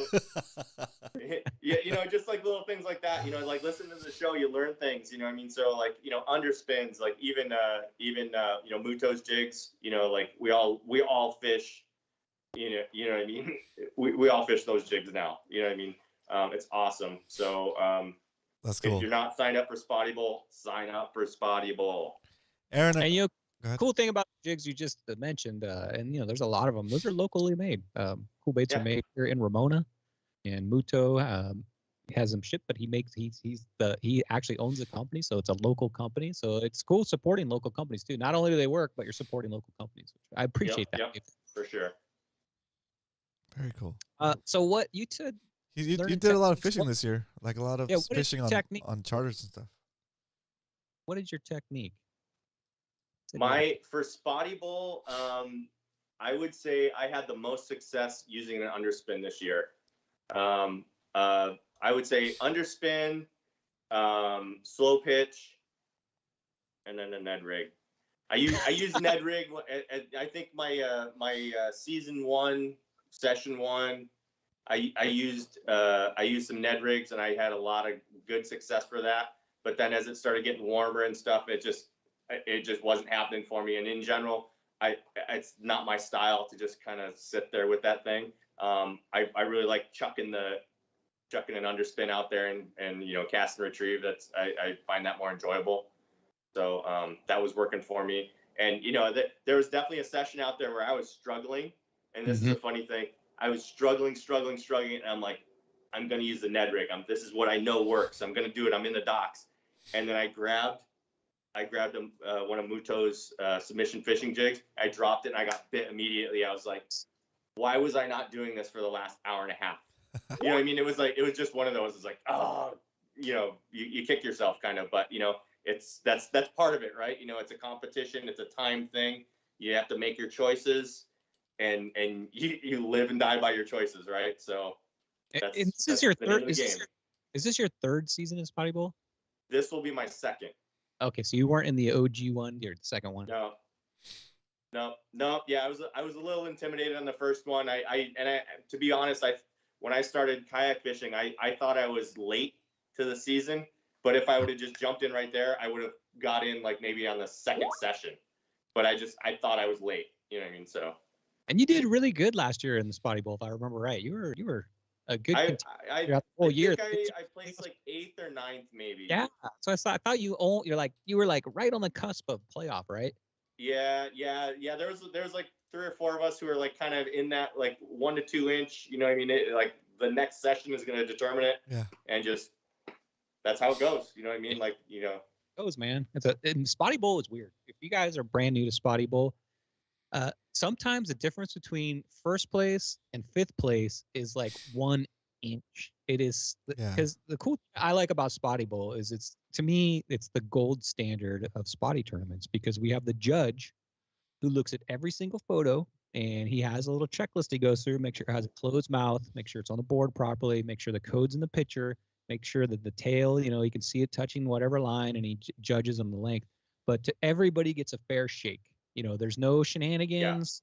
There's no favoritisms. There's no, it's black and white. If you broke a rule, that fish is, either got a deduction in 2-inch deduction, or it's disqualified. So it's the gold standard, guys. If you're thinking about going into the Spotty Bowl, we have the judge, gold standard of spotty fishing. Everybody gets a fair shake. Yeah, it's very fair. And like if you have a questionable photo or something like that, Eric's a straight up guy. He'll tell you like, hey, do you have a different picture of this fish? The mouth, maybe the mouth's open. You know what I mean? Yep. So it's not like he's just throwing it out and like the door's closed. He'll be like, hey, I'm going to give you a fair shake. You know what I mean? If you have a different picture of this fish, send it. You know what I mean? Yeah. So, yeah. And if you guys are new to Spotty Bowl, when we get back from our Christmas break, we'll be doing an episode where we break down the rules. So you guys that are new, the stuff that Dave's talking about and I'm talking about as far as your pictures goes, there's very specific rules as far as taking your picture and what judge is looking for. And, we'll go over all that. So tune in about 2 weeks, the week before Spotty Bowl. And if you have questions, save those for that show, and we'll answer all these questions. Yeah. Sorry, Dave. Had to make that. That's cool. No.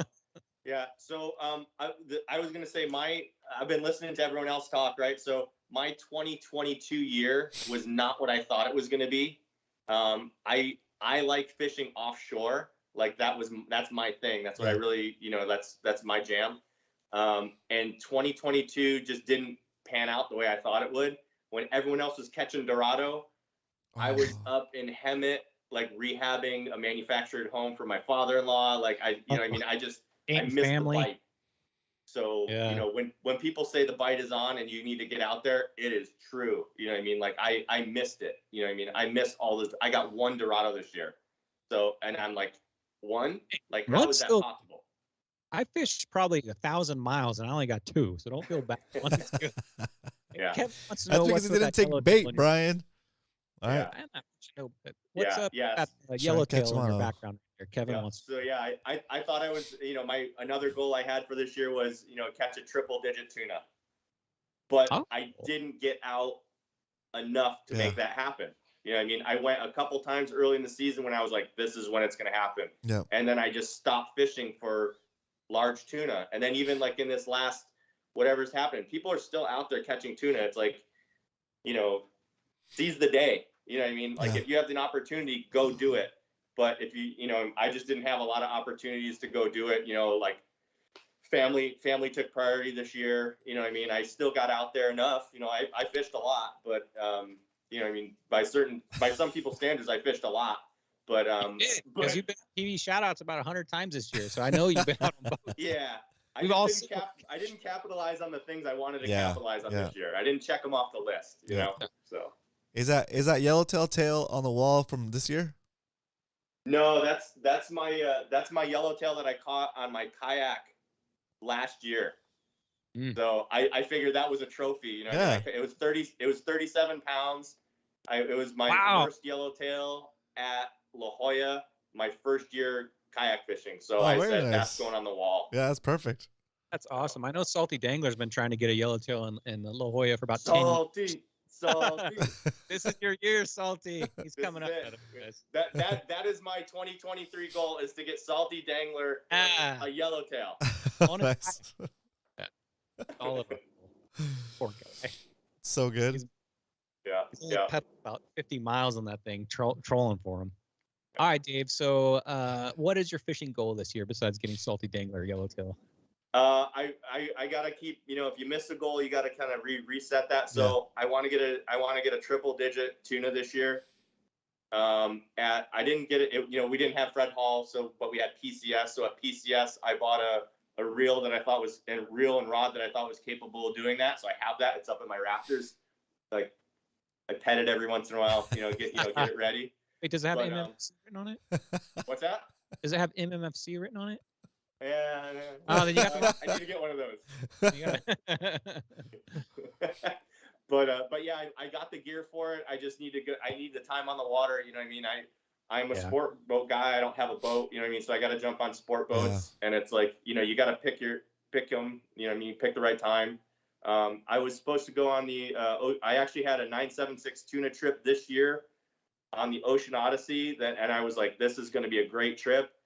The captain got COVID, so that trip got canceled. That trip got rescheduled to later in the year, and I was like, okay, it's going to be a great trip. It's a 2-day trip. And then a hurricane rolled through. Oh, that's right. So we fished the day after the hurricane. So it was like, you looked at the water, and the water was glass as far as you could see. It just didn't look fishy. And there was fish out there, but it wasn't like, a week prior to the hurricane, it was wide open. People were catching yellowtail, yellowfin, Dorado, all that stuff. We scratched out a day, you know what I mean? But it wasn't wide open like it was the prior week. So missed it by a week, eh? It happens, you know what I mean? It is what it is. So hey, if I'm hearing 2022 was kind of the year that kind of like, I didn't capitalize on 2022. So hopefully 2023 is better. Oh, nice. Take all that knowledge you learned this year, apply it, and bam. Oh yeah, for sure. Take it to town. Tight lines, Dave. Thank you for being on. Look forward to always seeing you on the water, and I'll see you during Spotty Bowl. Cool. Hey, I want to show this. I made this I'm working really hard at the end of the year here. So I did this. Hang on, Dave. Hold it up there. Hang on. Oh, This it's is like just a group of. This is a bunch of. I looked. I said, well, who did I talk to this year on Discord? This is a list of people I talked to on Discord. Oh, come on. So hey, this group is awesome. It's Can you hold it back up again? I'm so sorry. yeah. There you go. Yeah, it's a tight group of guys. Like I probably had 2 to 3 people that I would routinely go fishing with. Maybe 1 or 2 people who we would go drown worms in a pond, that kind of thing. But Yeah, that's cool.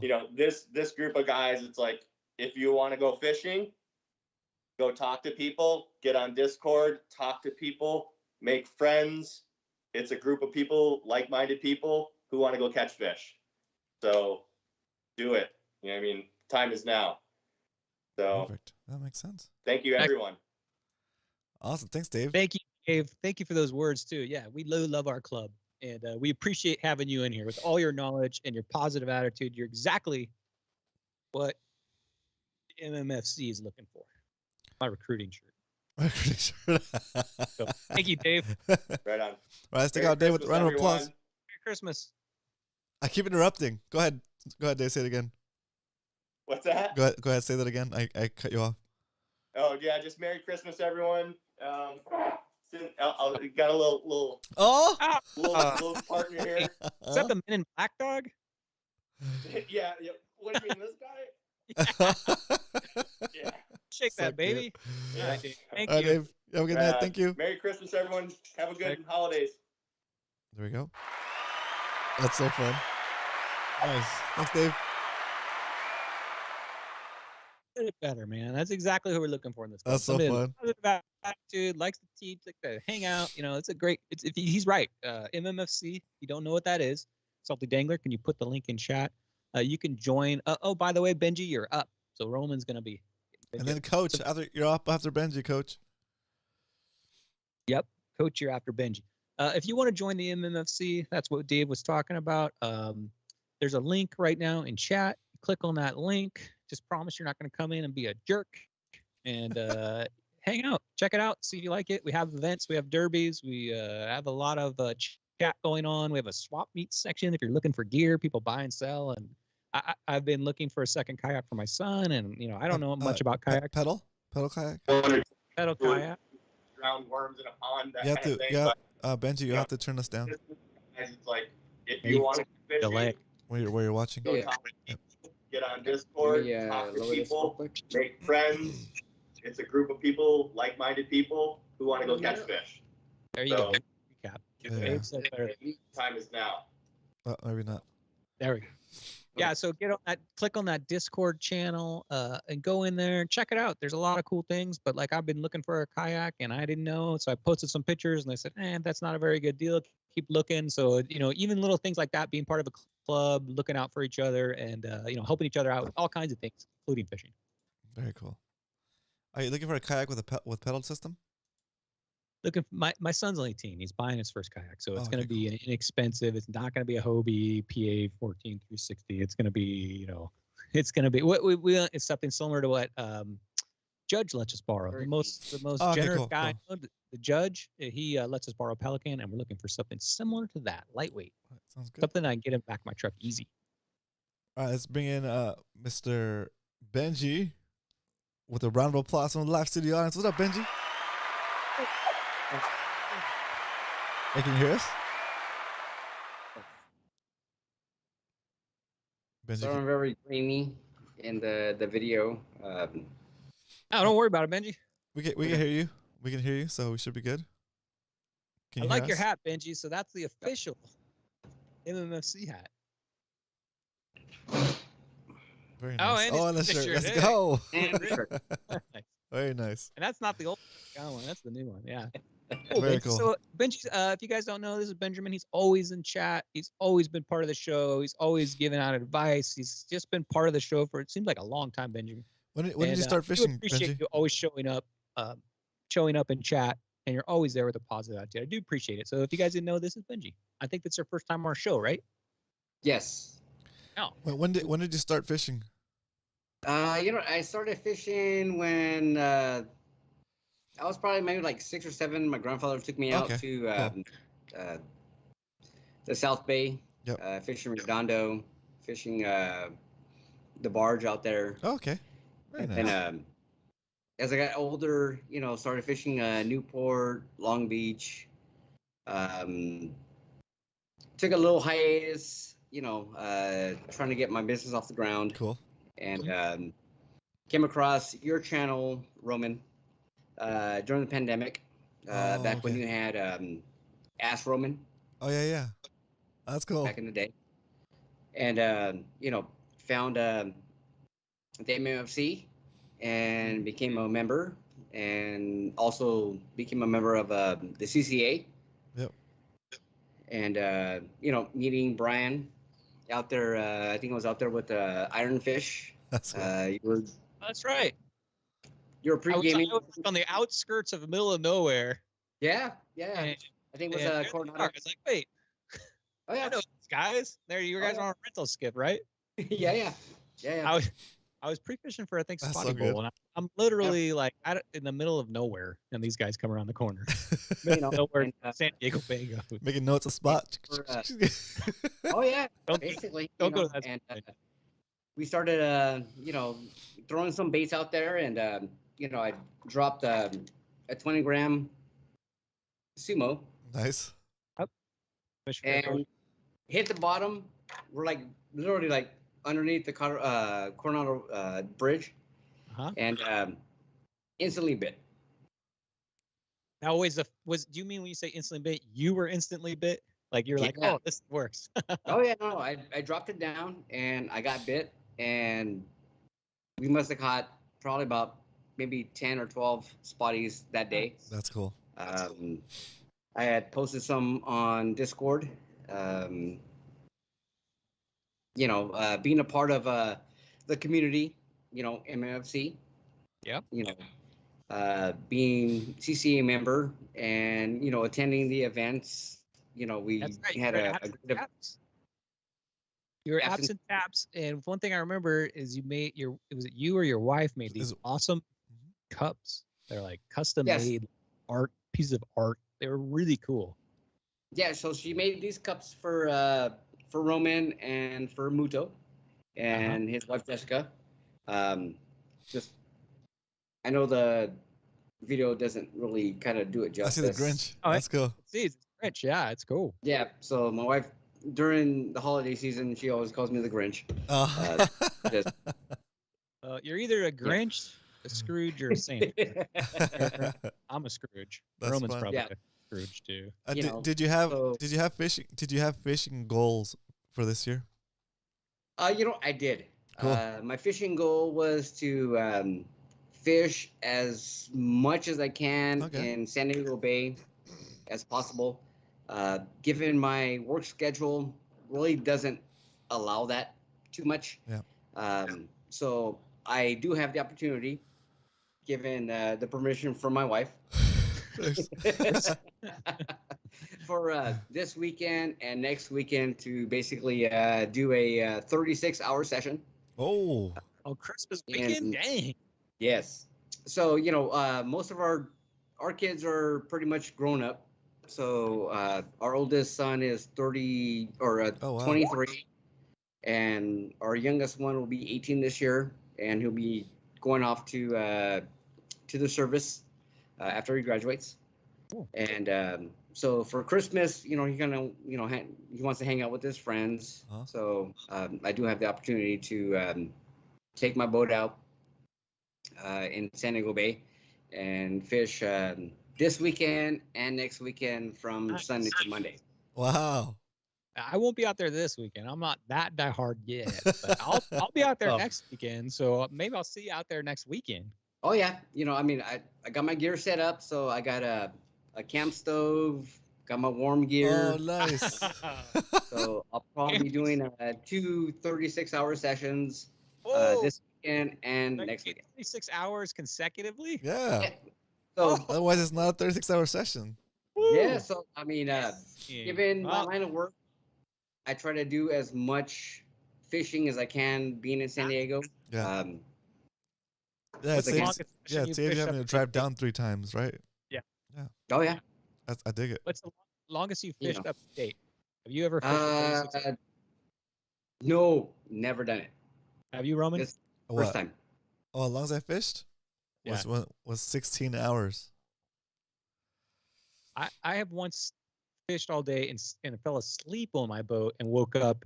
And I was like, I brought a sleeping bag. Oh, okay. And I slept and then woke up and fished again. But I've never gone 36 hours. Dang. Yeah, that's my plan. So my plan is to kind of bring some warm gear, some food, and I got a 14-foot or a 17-foot West Coaster Velcro boat with a 15 horsepower Merc 2-stroke, and basically looking to fish the bay this weekend, next weekend, and try to enjoy what you guys have in your backyard. Are you going by yourself? Yes. Wow. All right. Well, we need some when you're out there. All right, we want some pictures on Discord of this. Oh, definitely. That's an adventure. That's That's fun. what life's about. Yeah, that's Setting fun. up adventures, looking forward to these events. That's what it's all about, man. Getting excited about it. So, what is your goal while you're out there for 36 hours? What's your main goal? What do you want to catch? My main goal is to try to catch the biggest buddies I can. I'm going to target other. Good answer. species. Perfect answer. You don't need anything else after that. And is there any other side that you might catch while you're trying to get that? The big or small, try to catch them all. Whether it's bat rays or shovel nose or smooth hounds, whatever bites the line. I'm looking to kind of capitalize my time on the water. Ironfish has a question for you, Benji. He wants you to show off your jig collection. Oh, is it with you? I think this is a famous collection. I've seen a picture of this. Okay, so like here we go. I did go into a binge of Submission Fishing Co. That the photo doesn't do it justice, but this is just my 20 grams. Mm-hmm. I got about 3 other boxes of my 40s, 60s. Let's see these jewelry boxes. Okay, so that's. And then I also have the 600. Oh wow! Wow, you gonna take that with you in the bay? Oh, I wish, but Hey, you want to catch a spotty? You never know. I went on a binge with the Submission Fishing Co. when I found a jig that I found very appealing to myself, and it caught fish. My wife was like, "Babe, you have another delivery from Amazon or?" Yeah. Wait, is that the tone she said it in? Because I don't know. Did she say like, "You got another tone of delivery"? Or was it Yeah. I mean, in the packages. I mean, I got still packages that are still in the package. So I got to deal with my postman that he leaves it in a secret bush, so nobody's coming into my house. I'd be kicked out. Oh, the amount of time I spent on my collection, I'm very proud of my collection, and all you guys, give the love. One thing I can take away from being a part of MMFC is I met a lot of great people. Roman, Brian, the judge, Captain Dan, Salty Dangler, Dave Rage. We were on Submission at Sea. Muto is, love you guys. Met a lot of great people. I was very nervous on my first MMFC event. Do you think you're gonna get jumped? Yeah, Was that the Cal? the Cal's like, he's new. Let's jump him. Was that the I anniversary? was like, man, went from watching you guys on YouTube to being a channel member and actually meeting you guys in real life, so to speak. Yeah. I mean, that makes sense. It was just meeting you guys are you guys are awesome individuals. Very welcoming to the channel for new members. The community is awesome. Yeah. Thank you, you know, Benjamin. And right back at you, man. We're super pumped to have you in the group. You're exactly what we're looking for. Somebody with a positive attitude. You show up at the events, you have a good time, and you're willing to teach people. I'm sure once after that 36 hours, we're all gonna have questions on what you got. Yeah, it's gonna be fun. Maybe you should, yeah. Yes, I mean, it's You know what? You should. This guy one right of the here. times. Go ahead. No. This guy right here has caught 100 fish in a day. No. Oh, I've never caught in 3 days you can catch 100 fish, dude. Easy. Yeah. So join Well, that maybe 100 not in the winter. Join that Hubbard. I mean, that's my goal. You know, I mean, I've talked to the judge, Eric Lehman, and you know, he helped me out with a couple issues with my vehicle that I'm dealing with, and very awesome guy. Very informative. You just a wonderful individual, you know. And for me to, I know I have like Newport, Long Beach in my backyard, but I choose to make that 2.5 hour drive to San Diego to fish Antelope Bay. And how well do you know Newport? As opposed to like Newport. going to the pier and I'm gonna be up at Newport pre-fishing some stuff up there. So you're in the area. I'd love to have you on my boat, and let's go slay some spotties. yeah, just let me know, and you know I'm ready to go. You know, Awesome. Awesome, Benji. Well, I can't wait to hear about this adventure. Maybe definitely gonna have you on PB shoutouts when you're gonna have to share some photos. Well, and then we'll give everybody that watches the show an update on what happened on the 36-hour adventure. Yeah, That keep counting the spotties. You gotta get 100. Oh yeah, no, I just ordered a brand new a GoPro 8. So nice. do some videoing and you know some editing and you know hopefully to see you guys. I mean, I'll be here till at least May before we make the move to Arizona. Oh, that's right. And you know be on Lake Mojave, and I know the Bass Classic was in Mojave because you know Lake Mead. Yeah, that's the U.S. Open is on Mojave this year too. So you know whenever you guys want to come out.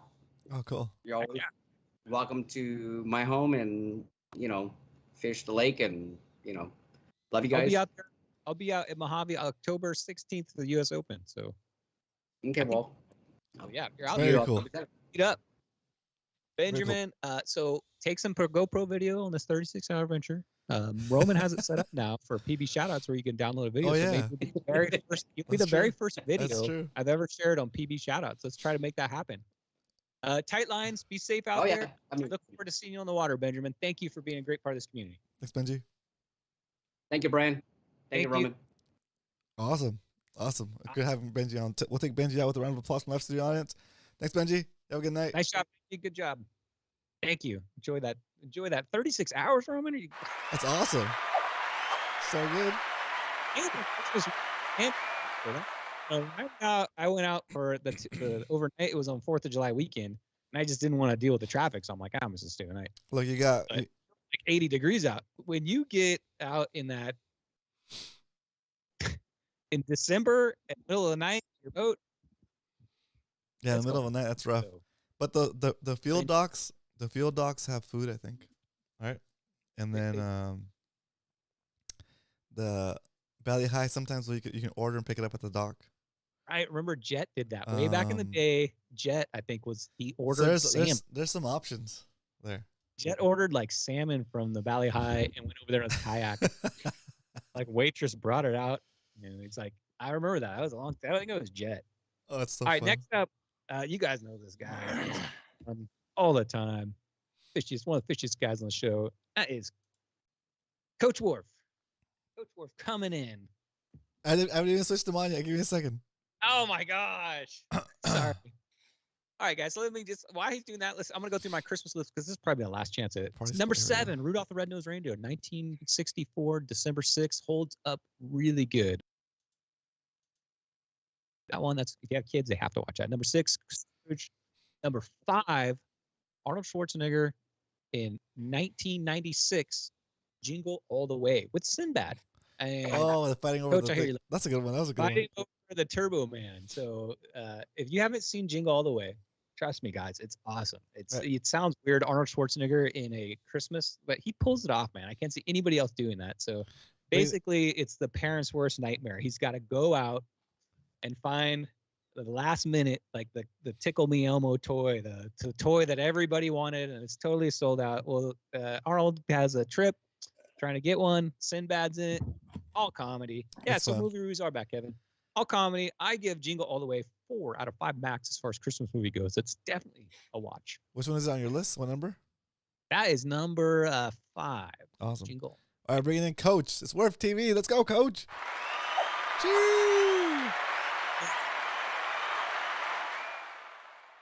Oh, you back there? What's going on back there? My wife was getting a little creative with her Halloween decorations. You know how it is. I like it. A wife has her own ideas about how things are. Well, you better listen to her, Coach, so you can get beat up. Yeah, you're telling me, dude. So fun. What's up, How- Coach? how you been, Coach? I'm not on at the same time Coach is on. Coach, if I'm not on, Coach, thank you all the time for being on. So, Coach, My pleasure, Mr. Brian. and if I'm not on, I always watch the replay, and I'm always enjoying all your insight, Coach. It's a lot of knowledge that I have nothing knowledge of. That offshore business, water temperatures, all that stuff, and I've learned a ton from you, Coach, in the past year.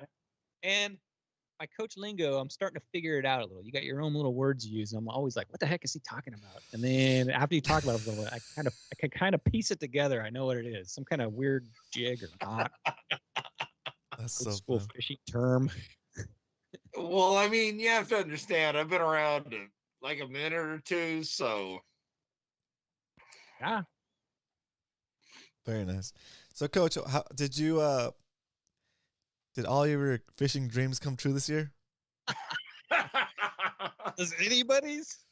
This year was crap. No, I mean, it's only marginally so. I get it. I don't do what most of you all do. We had it all this year. It felt like to me.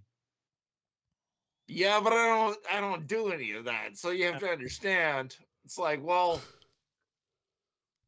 where are Coach's goals? No yawning, Roman. I see you over there, you pile. But I mean, really, I have that same thing in my throat right now. That it's like, you feel like you got a cough, but it's like not coming out. I'm fighting something. I got you, bro. That Oh my RCB gosh. is nasty. Oh my gosh. Nasty. A lot of people have got colds and corona Yeah. and flus, and everybody that's watching that has that, stay strong. It only takes a few days most of the time to get over this. Get over it. Get on. They have to go through all three though. That's the thing. It's like the RSV and like the flu, and there's like the COVID still too. So Of course. I mean, We're all building up our immune systems now, right? that's true. well, Next they we're gonna be- literally knocked our immune systems down by not exposing us to anything, and then Yeah. when Let's everything not start going on a bender here, Coach. I can get Roman all riled up. Next a thing you know, bender. How dare you? You! I see you over there. No, man, but I mean, and it's no surprise. I mean, they suppress our immune systems, and then we get sick. Whatever. But Trying to make us pay for like driving a boat. here we that's go. right. That's right. You better get used to paying. You better be That's right. shelling out that money, right? Oh wait, sir. Excuse me, sir. Are you having fun doing that activity? All right, pay up. $10 for life. Wait, you can do that for free? That's right. No, and not anymore. all of you that get 600 for anything, you better pay up. You better pay up today. That's all there is. And there's no leniency. We're going to tax you, and we're going to tax you on the taxes. Anyways, Welcome to the state of California. If they'll find a way to make some money or tax us or do some kind of bureaucratic whatever, they're gonna do it here. That's just the way where we live. That's Yeah, just, did you guys hear about they're trying to not like what tax to do people with with it, COVID but now? just what it is. That's kidding. You want to go on a real bender? I heard today that they're gonna tax us on miles driven every year. That would be crazy. But let's not start that tangent. all right. Well, why don't we stick to the basics, gent? So Let's get back to your fishing goals. Let's talk about this cliff fishing thing. I've never done a cliff. Well, you know what? I'm sorry. I have done cliff fishing in Mexico, down in Colonet. Used to camp down there, and some of my first fishing experiences with my dad was cliff fishing, and I can remember things like a lot of perch. And first thing I would do as a kid is I would go to the cliff, find a bunch of mussels, break them off the wall, scoop them out with my thumb. You know, that weird feeling when you're a kid and you're scraping those mussels out and junks under your fingernail, putting that on a hook and throwing that off a cliff. And it was like crack. It was like every single time a mussel dropped in the water, I was getting a fish. It was ridiculous. That's it. I mean, plenty of sheephead down there, plenty of black perch, plenty of, I mean, whatever you want to name out of our local cliff fishing. But if either of you ever want to go cliff fishing, just hit me up. We'll go out. I'm hitting you up. We will put a few on the board, gentlemen. So winter, summer, doesn't matter. It was amazing to me, Species Challenge Coach, how many, we're so used to fishing the main fish in the bay, which is spotting. That's really all we think about. And that's all anybody should be thinking about. But there's a time of year where we move on to species, and it's amazing how many there are under there. You don't even realize it. When you start putting bait and weird, I don't know, tortillas in the water and bologna and hot dogs and blueberries or whatever you're throwing out there, it's weird the amazing amount of fish that we actually have there. And Coach, you've been doing this year round. Of course. I mean, I didn't see a bunch of species I would have expected. Angel sharks. Nobody caught a shovel nose. Oh yeah. White sharks, shovel nose. What's going on with the shovel nose population, Coach? I'm worried. Like that used to be a fish, and blueberries. It's not the mud marlin, but it was like a mud marlin. We'd be fishing the bays all the time, and you'd hook into one of those shovel nose, and if you're on the pier or on your boat or whatever, it would feel like it's a substantial fish. And I have not come across those. There is totally a reason that the guys call them surf tractors. I've never heard it called that. They are for sure. And have you seen the population of those disappear? Is it just me? I mean, everything's in flux all the time. Yeah. I can blame whatever God or the sun or climate change or my mom. I mean, whatever. I can blame whatever. This is Coach. Trying to bring him back. It's just a fish that I just noticed that disappeared. Yeah, I don't think it has disappeared. I think some fish move into the surf. Some fish move into the, what do you call that? The bay channels. Some move into the back bay.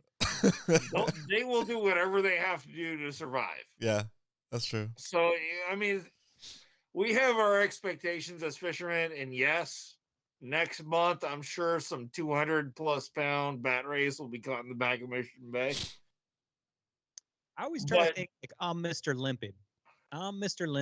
What would a fish do, and why have they gone somewhere? And the only thing I can think is that if you're a fish, you just go where the food is. That's your for survival mode. Like that's obviously where they've gone, and whatever they eat is somewhere we're not fishing. So I mean, that makes sense. They just go wherever the food is, or if it's spawning season, they go wherever their mates are at. I think to myself that winter here in Mission and San Diego Bay are 100% the only chance that those big bat rays have of dropping babies and swimming back out to the open water. Yeah. It's the only chance they have. Sure.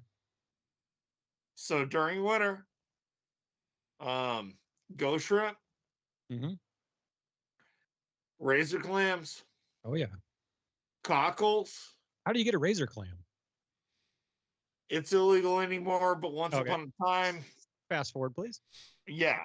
Once upon a time, they use those clam sticks or clam hooks or gaffs or whatever you want to call them. See, people start having too much fun fishing with those, and they say, you know what, let's make it illegal. Yeah, let's do this. Well, these guys are catching some big spot fin. Let's just make it illegal. Yeah, okay. Anyway, so, I mean, there's lots of ways to nab razor clams and all this other stuff. What they call, excuse me, Roman, penis fish. Oh my God. We try to, at least it's at the 9 p.m. hour. Jeez, Coach. But yes, the real name is innkeeper worms, and guys slice those into chunks to fish for spotfin and bay corbina and big yellowfin croaker in the bays during winter. Now, you seem like a guy that's got your finger on the pulse of what's going on in the bay. The other day, I was at Tuna Harbor, and they were staging up these gigantic oyster, I don't know, not called a trap, but like an oyster pod that they're releasing down in South Bay. Have you heard anything about this? So they, Yeah, I guess basically they're making sure that the oysters are sustainable for the future. So they grow so they're big enough to spawn. And then they're harvesting the adults. Okay. And then allowing the spawn to go out into the bays. I heard a wild theory. I don't know if this is true too, that they filter tons of water. You put all these oyster I don't know what they're called, oyster pods out there, and they'll work as like a filtration system for South Bay. You hear anything about that? I mean, that sounds. Yep, it's a metal trap. It's a bacteria trap. It's a bunch of different stuff, and we're talking about bacteriological control of heavy metals, sediment waste, a bunch of stuff. You know what I see when I hear about this? Spotty structure. So when that boat sails, I'm going to go out there and follow that thing and figure out where they're dropping these pots, because I bet you anything in a year or so, that's going to be a killer structure wherever they drop them. I don't know. I heard South Bay, but if anybody knows where those things are, and Aaron says farm raised oysters. Yeah, okay. That's it. Structure.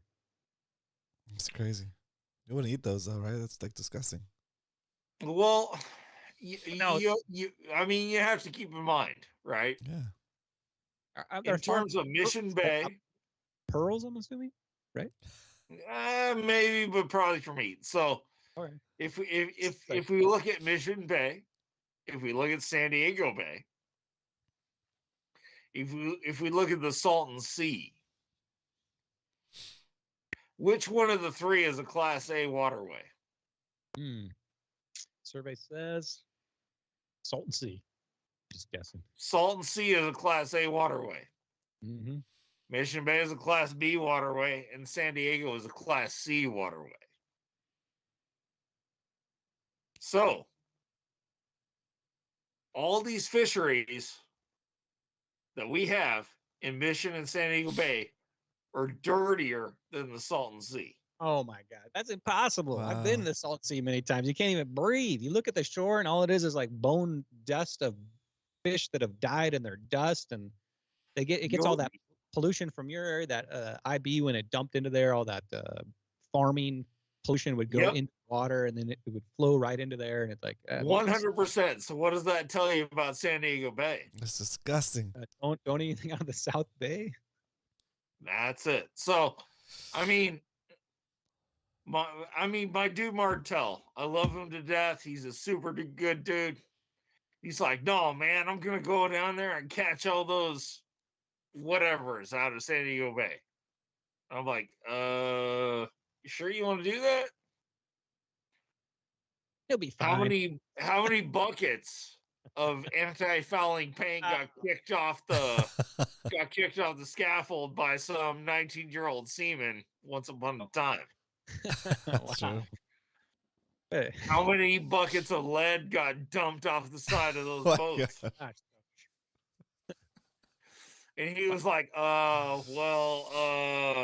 was like, well, what do you want to do? Yeah, it's pretty, it's super. The weird thing about South Bay is I went down there with a judge 2 weeks ago, 3 weeks ago, barely last weekend of it.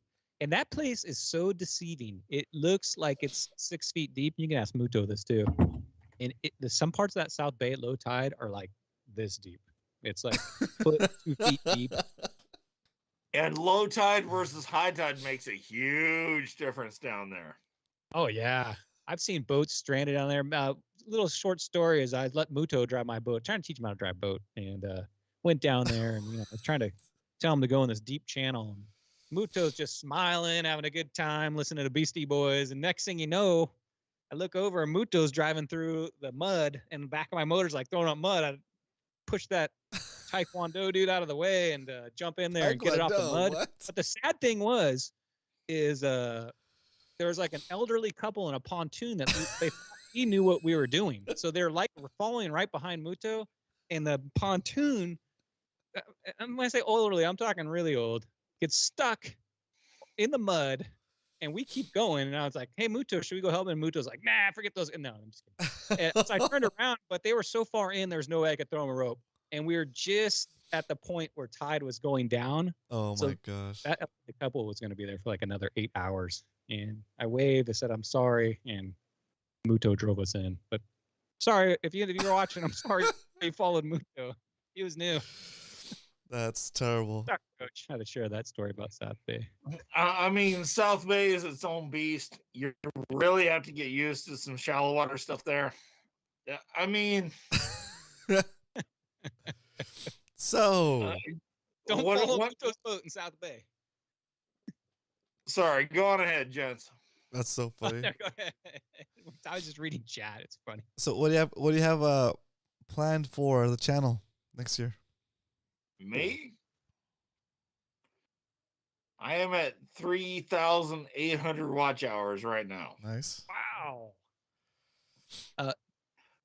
Are you doing a lot more of those shorts from Imperial Valley? Really, I've really actually enjoyed watching. I think I've watched them all.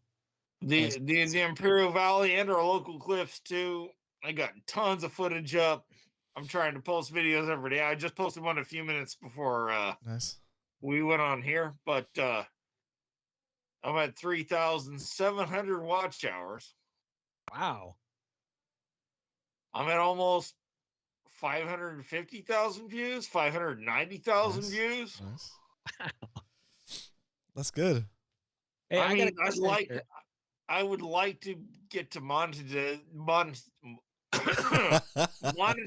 can have it unless status. you can say it.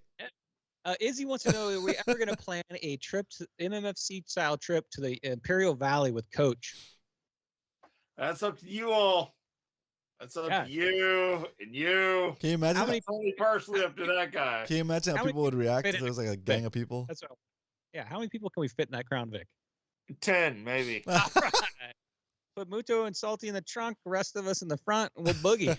That's right. We'll just cut everyone's arms and legs off, and we'll pile them in the trunk, and we'll take them out there. Coach, I honestly love that area. I haven't been down there in years. I'd love to go down there with you. We'll load up, get on down there, do some camping, some tent camping, hang out, see what we can catch all night.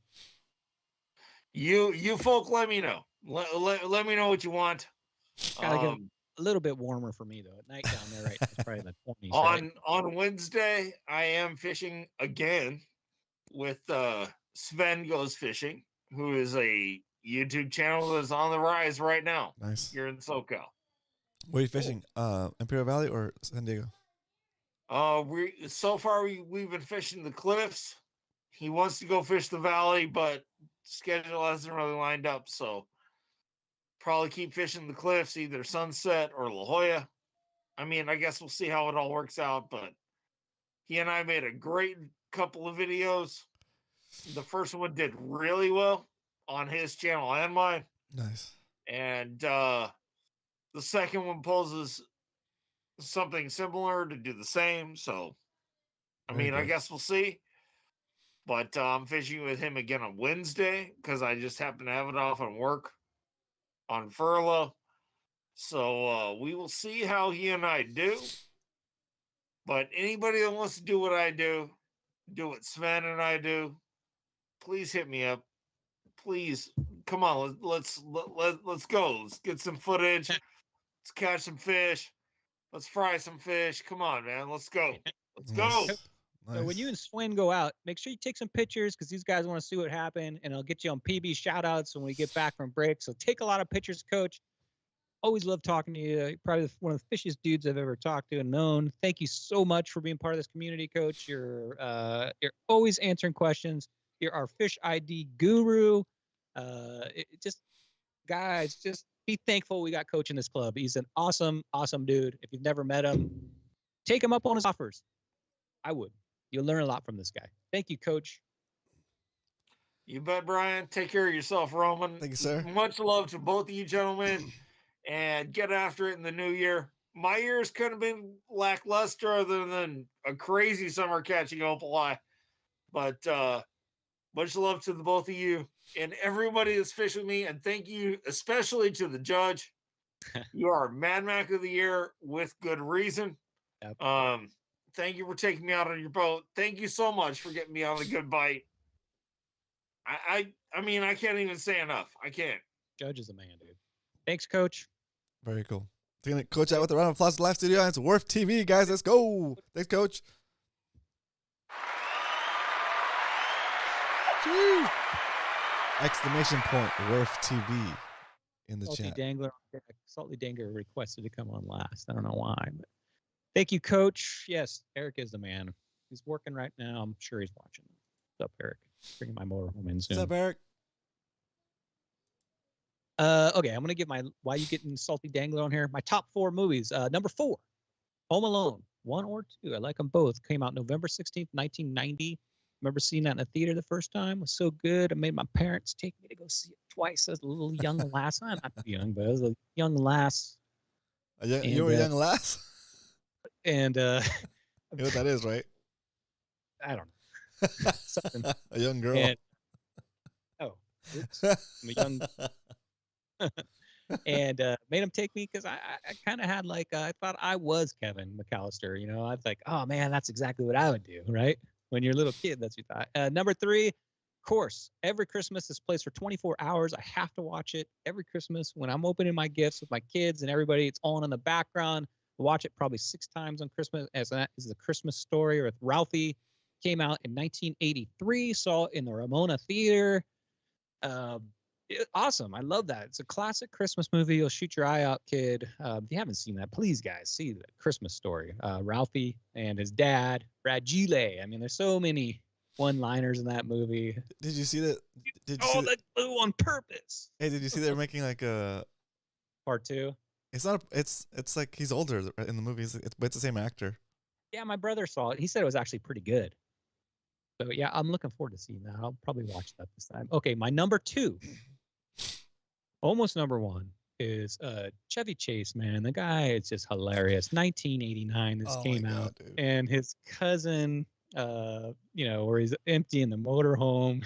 Like, I'm not gonna say the line, but we all know what it is.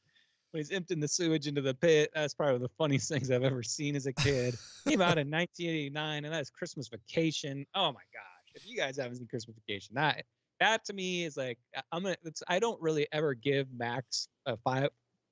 Out of 5, I don't ever really give a 5-star, but that is about as close as it's gonna get. I'm not giving it a 5-star, but it's close as it gets, man. Classic Christmas Vacation. Hey, Did you watch that movie, Roman? No, I can't. I'm not a Chevy Chase humor kind of guy, dude.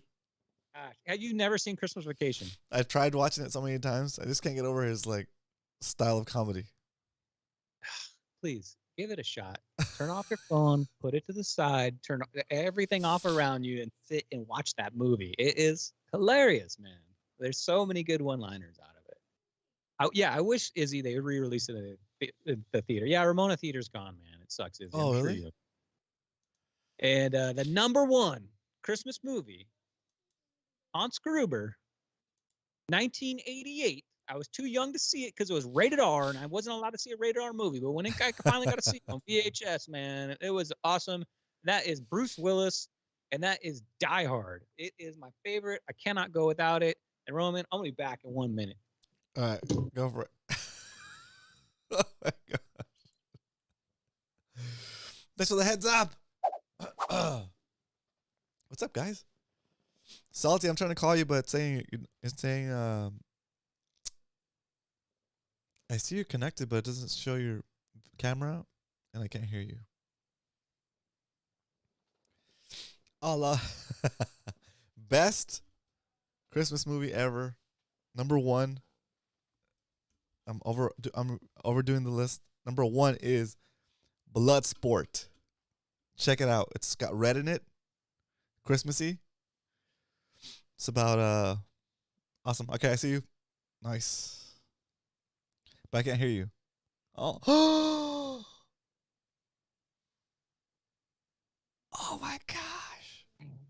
Oh man.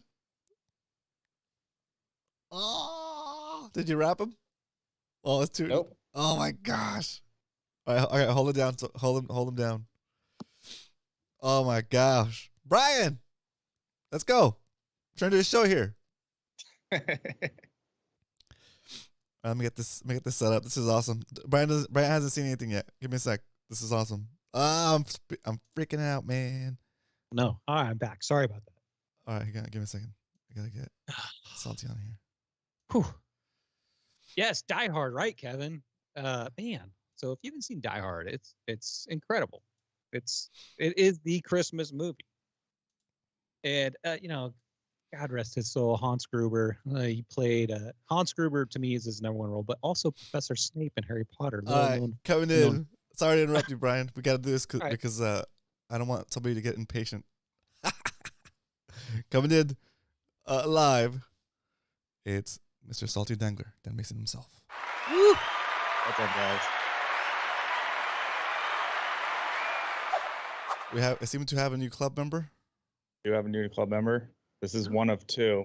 Oh my God, two! Oh my God! Well, the other was a cat. Oh my God, the cat's so sleeping. cute. You got another cat? Yeah, I got another cat. Very nice. Both my kids got animals. My youngest got the. Is this a Christmas gift? They haven't got him yet? No, they got them early Christmas. Get off me, Brian. What kind of? Oh my gosh! Yeah, my cat doesn't like it. What's the name of this? Salty got a new puppy. What is the name of this little guy? Oh, so cute. This is Sky. His name if you is ever Sky. seen Paw Patrol, you'll understand why. From Paw Patrol? My youngest loves Sky from Paw Patrol. Sky from Paw Patrol. It's a little female Labrador. Just picked her up today. So cute. Are you cat dog fishing? This is my son's dog, so he'll be wherever. She'll be wherever he goes. That's awesome. Man, what a cute dog! I love labs. They're the best. Oh my gosh. I like good dogs. Cute. Hey. Well, Dangler, awesome. I'm super pumped up that you decorated your background for Christmas. And it looks. I tried. I tried to get festive. Swiss coffee, man. That's probably the color I would have gone with too. Yeah, it looks perfect. Oh my gosh. So it's the Grinch background. Oh. It's that like snowy backdrop up in the mountain, trying to stay away from everyone. Hey, now that you mentioned that, Roman, did you ever put your Christmas tree up? No. Oh my gosh. Everybody's. What are you gonna wait till Christmas Eve and the kids are gonna wake up and like, oh, we got a tree? Yep. So when they wake up, it's like all there. Mm-hmm. I want a video of this tree where you talk about that it can extend to. Oh yeah. I'll put it on Discord. Dave Rage said you had to one up me with a puppy. Nice. You can't beat a puppy, can you? Oh, there's a kitten out there too, but she's got a cone on still. Oh. Yeah. What kind of cat is it? It's like an orange tabby. Oh, cool. Just like my Sandy. If you guys didn't know, I was training this cat, Sandy, to be a boat cat. I had been taking her out on my boat, and unfortunately, should have been training him to be a farm cat instead. First, I lose Dink. I love Dink. You guys all knew Dink, and then I lost Sandy. Now I'm stuck with Kink, who doesn't like to be held. That's why he survives. Kink, like you need another animal. Yeah. Kink is going to be this August 8 years old, and she's been through six companions. And you have to be tough to be a cat in Ramona, because it's basically like the African jungle behind my house. You can't walk back there at night unless you're ready. Right, Salty? Oh, that's right. That's funny. It's like downtown Santee. So what do you have to say about your 2022 fishing season? Yeah, let's hear about this. It was a lot of ups, a lot of downs, a lot of learning. So I can't complain. I think the goals I set, I'd have to go back to the last show. I think it was like place top 10 in Spotty Bowl. I think I placed 5th.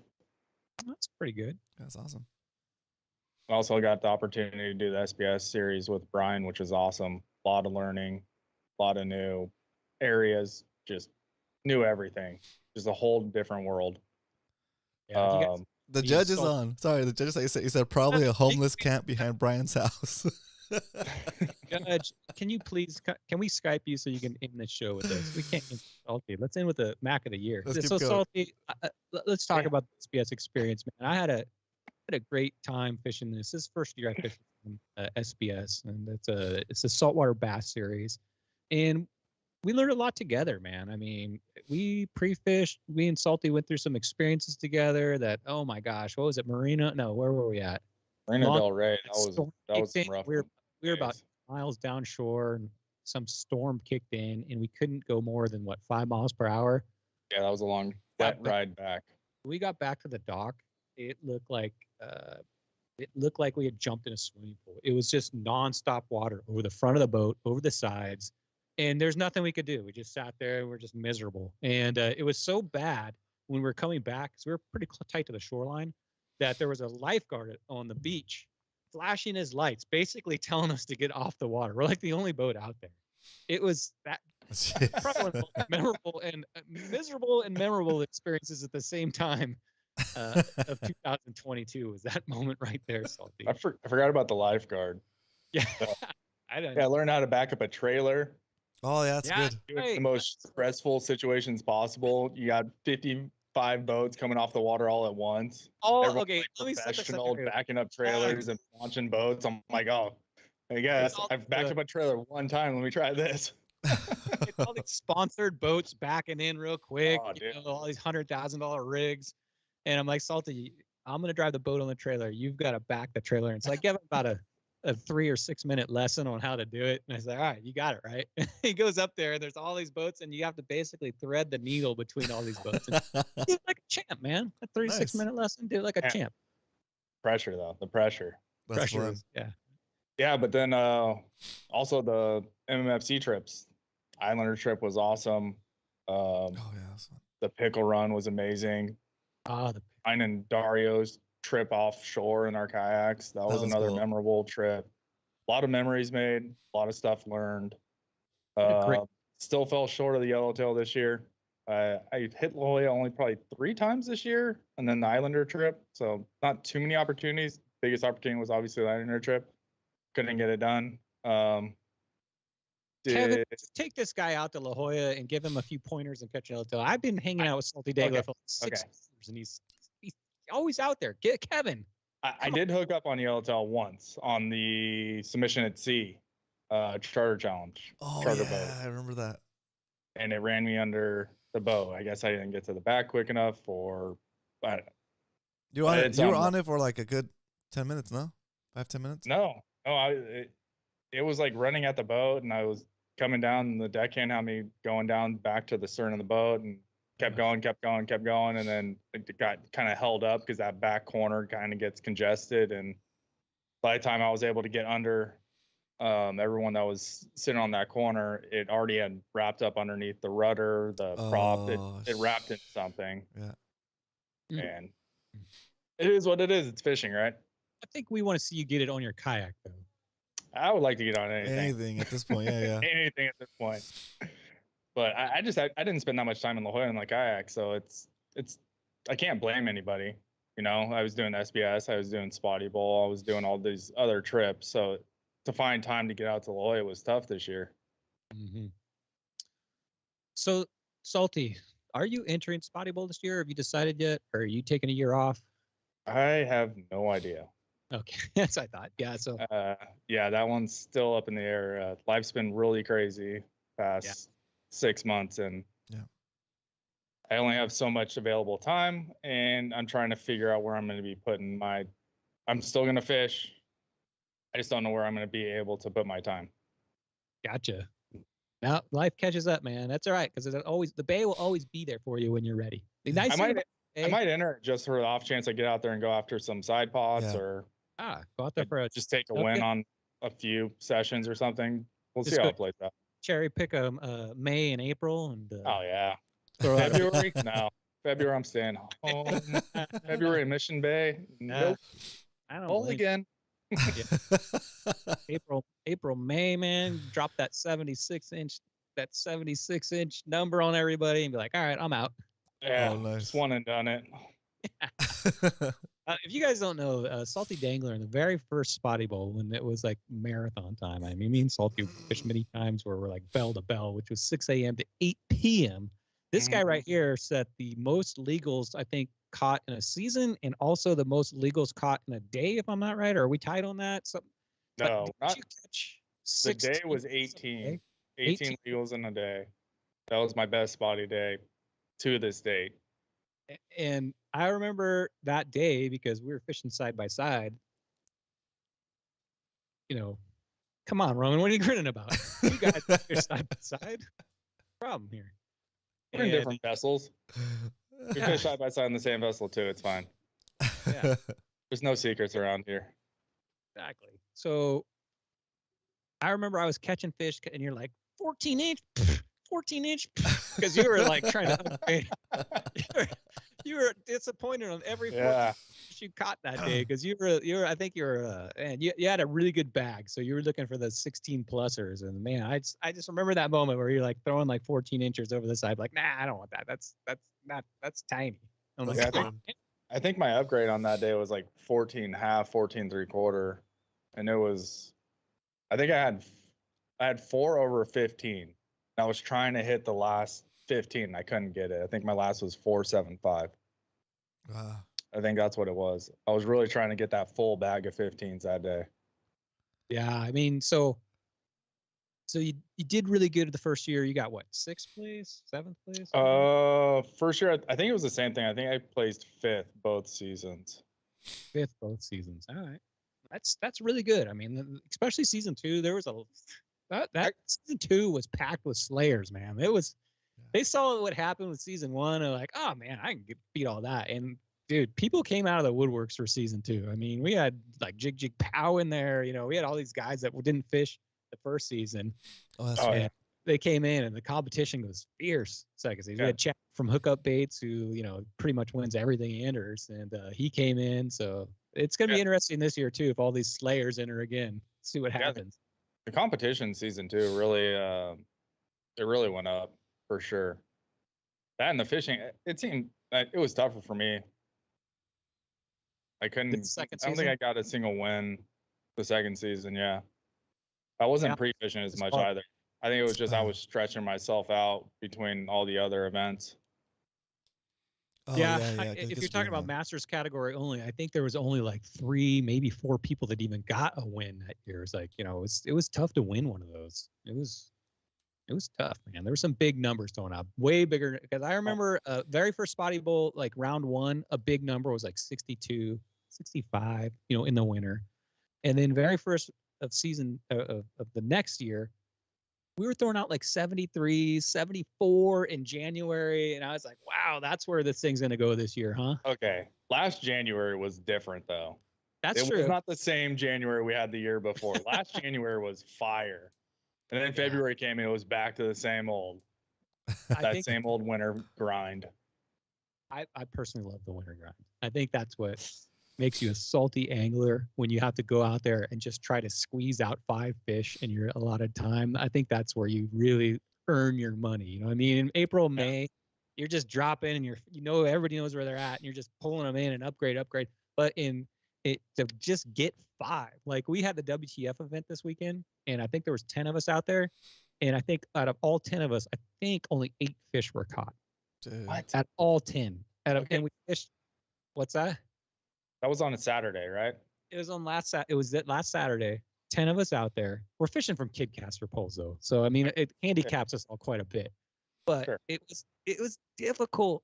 We were just fishing the Fiesta Island area, but we had that huge area, and just to get a fish was like, you get that fish, you're like, oh, I forgot what it feels like. It's been so long. It's so exciting. I mean, that's winter fishing to me, though. I mean, it's just, what I mean? It's like, you're not getting one every 4 casts. You're getting one every 2 hours. So I went out. I went out later that day on my kayak. I fished from I think 3:30 to 6:30, and the only things I brought with me with hard baits. I brought jerk baits, I brought crank baits, and I brought a tailspin. I never used the tailspin, stayed in the whole time. I was catching them on jerk bait, I was catching them on a square bill. And that was fun. That was shallow fishing. you know, both those baits, they don't die very deep. Yeah, that's Squarebill. Yeah. I think I got 4 or 5 fish that in those 3 hours. So it seems pretty good to me. Nice. Well, when we fished, the tide was kind of weird. We had like an hour of slack tide during that too. So it all depends on that, dude. But we were limited to an area. But That's hard baits, man. They'll get bit. Wintertime, Fun. that's not a bad choice, and they're fun. I'm trying to work on my crankbait game. Salty, so did we already talk about your fishing goals for 2023? It sounds like to me you're just going to try to, whenever you can get going. Yeah. I mean, it's that yellowtail is going to carry over. It'll carry over every year until I get one. Other than that, it's really just continue learning. Just continue the grind, continue learning, continue improving on whatever aspect, whatever tournament series I'm in. I think that about sums that up. Yeah. So same old. Let's just grind it. Let's get it. Hopefully I'll see you on the water. Hopefully I'll be fishing with you in the tournament series too. But Salty, it's been a long time, man, and I got to get out there fishing with you. Like he's been my fishing buddy. You're grinning, but dude, I fish with this guy all the time. I haven't seen him forever. I miss him. I don't know. I'm off Monday. I'm off next Monday. I got next week. Yeah. All right, Salty, man. It's always good seeing you. Hope to see you out there soon. Hope to get us fishing again. Hope us get it back in our pre-fishing mode, and let's win some stuff, right? Let's do it.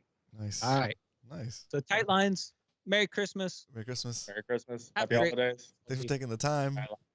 Yeah. Say hi to everybody. And congrats on your new pets. So much fun. Oh, it's so cute. Yeah. That's awesome. All right, Salty. All right, later, Salty. Round of applause from the live studio audience. Let's go. That That was so cool. 8.5 hours, man. So we're an hour shorter than our So normal. fun. So, Judge, if you're watching, put it in chat if you're ready to come on. If not, that's our last guest. I wish we could have Judge on for last. Let's see if anybody has anything in chat going on. So my number one movie, Die Hard, and I had a whole bunch of announcements today. We're just gonna save those for when we get back from break. If you guys didn't know, me and Roman are taking next Wednesday off. So hopefully you guys are doing something fun. Hopefully not working next Wednesday. We'll be back on Wednesday. Was it January 4th? Look at my calendar. Yeah, I think it's January 4th. January 4th. Wednesday, January 4th will be we'll be back. So you have 1 week off. But since we're giving you guys the week off, and I need to see some good fishing photos for the next show. So especially from you, Benji. Yeah, exactly. If you're doing a marathon trip, let us know. Judge will be on next year. All right, Judge, we'll let you off the hook this time, but maybe we'll have you on a special guest to talk about spotty bull here soon. There we go. Judge, love you. And keep working, man. I know you're working hard, man. You got to keep the MMC. You got to keep all our vehicles going. So that's so good. I'll probably see you tomorrow. That's so good. Awesome. Well, Brian, fantastic job on this episode. Thank you so much. Getting everybody coordinated and to show up. So I appreciate that. Done so much for the community, so much for the show. I appreciate you. You did an awesome job this year. Also, if you guys don't know, Brian has put together a YouTube channel. He hasn't put any videos on there yet. And he hasn't asked me to shout him out or anything, but I think it's well deserved. And if ever Brian decides to do anything on the side on his own, I'm 100% supporting him. So, what's your channel? Snagging grass and catching bass. Snagging grass and catching bass. I'll try to find the link and we'll share it in the Discord if I don't, because I didn't have it ready. But again, Brian, like I can't say anything but good things about you, man. Thanks so much for all the support and making this community a whole lot better. Thank you. And same back to you guys. If Roman didn't start Fishy Hour, I don't think any of us would probably know each other. We'd probably all just still be out on the bay fishing alone or with our close friends. Yeah, right. If it wasn't for you, Roman, none of this would exist. All of this, if I just think back of like COVID, Fishy Hour, and what has branched out, think of it as like a tree of what has branched out from all this stuff. I know I wouldn't be, basically who I am. I was just some dude out on the bay every weekend. And, now I just feel like when I go out there, I know everybody. I got friends out there. I got people to invite. MMFC wouldn't exist. A lot of other organizations that have came onto this too would probably not exist. And we appreciate you, Roman. You started it all. You're the OG. When you go through all the branches, you get down to the trunk, you're right there at the foundation, man. You're the base of this entire group. So I do appreciate it. Roman, I probably won't be snagging grass or catching bass this weekend, but the weekend after that, snagging watch out, guys. You want these belts, you're going to have to come pry them out of me. Nice. I'm going to be pre-fishing for spotty bull. I'll be out there in 2 weekends snagging grass, catching bass. I'll see you guys out on the water. Thanks, man. Very nice. Bro, we got the snagging Christmas lights. Very cool. Guys, hope you guys enjoyed this episode of Fishy Hour. We're done with 2022. See you guys for 2023. I'm excited. So many things that we should talk about. I haven't really sat down and had a good video out in a long time where I tell you guys what the plan is for the channel, what the plan is for my 2023. A lot of stuff has changed. So that's probably what I'll be working on this next couple of weeks, is figuring out what the goals are going to be for me with the fishing thing, or with my main channel, and then the goal for this show is still going to be to at least do every Wednesday. So that's kind of like the core, I guess you could say. And I know we didn't do an MMFC meeting this year in person, but I have everything lined up. We're still have our first in-person MMFC meeting first quarter of next year. That's still in the works. I have all the details I need to send out the information for the trip next year for maybe I'm spacing on the name, Rancho Leonero. It's gonna be a blast. So look for that too. Look for that also next year. And I think with Spotty Bowl, it makes us kind of busy, right? But Spotty Bowl's not as there's not as many events as there was in previous years. So we'll have more time to do more group outings. I think we need to do more group outings in 2023. Those are super fun, and that way, if you can't make one, you can make the next one. We'll do more group outings next year. That's kind of one of my main goals, is have more fun as a group. So I'll see you guys next year. Happy New Year, Merry Christmas, and thanks again for all your support, and good night. Woo!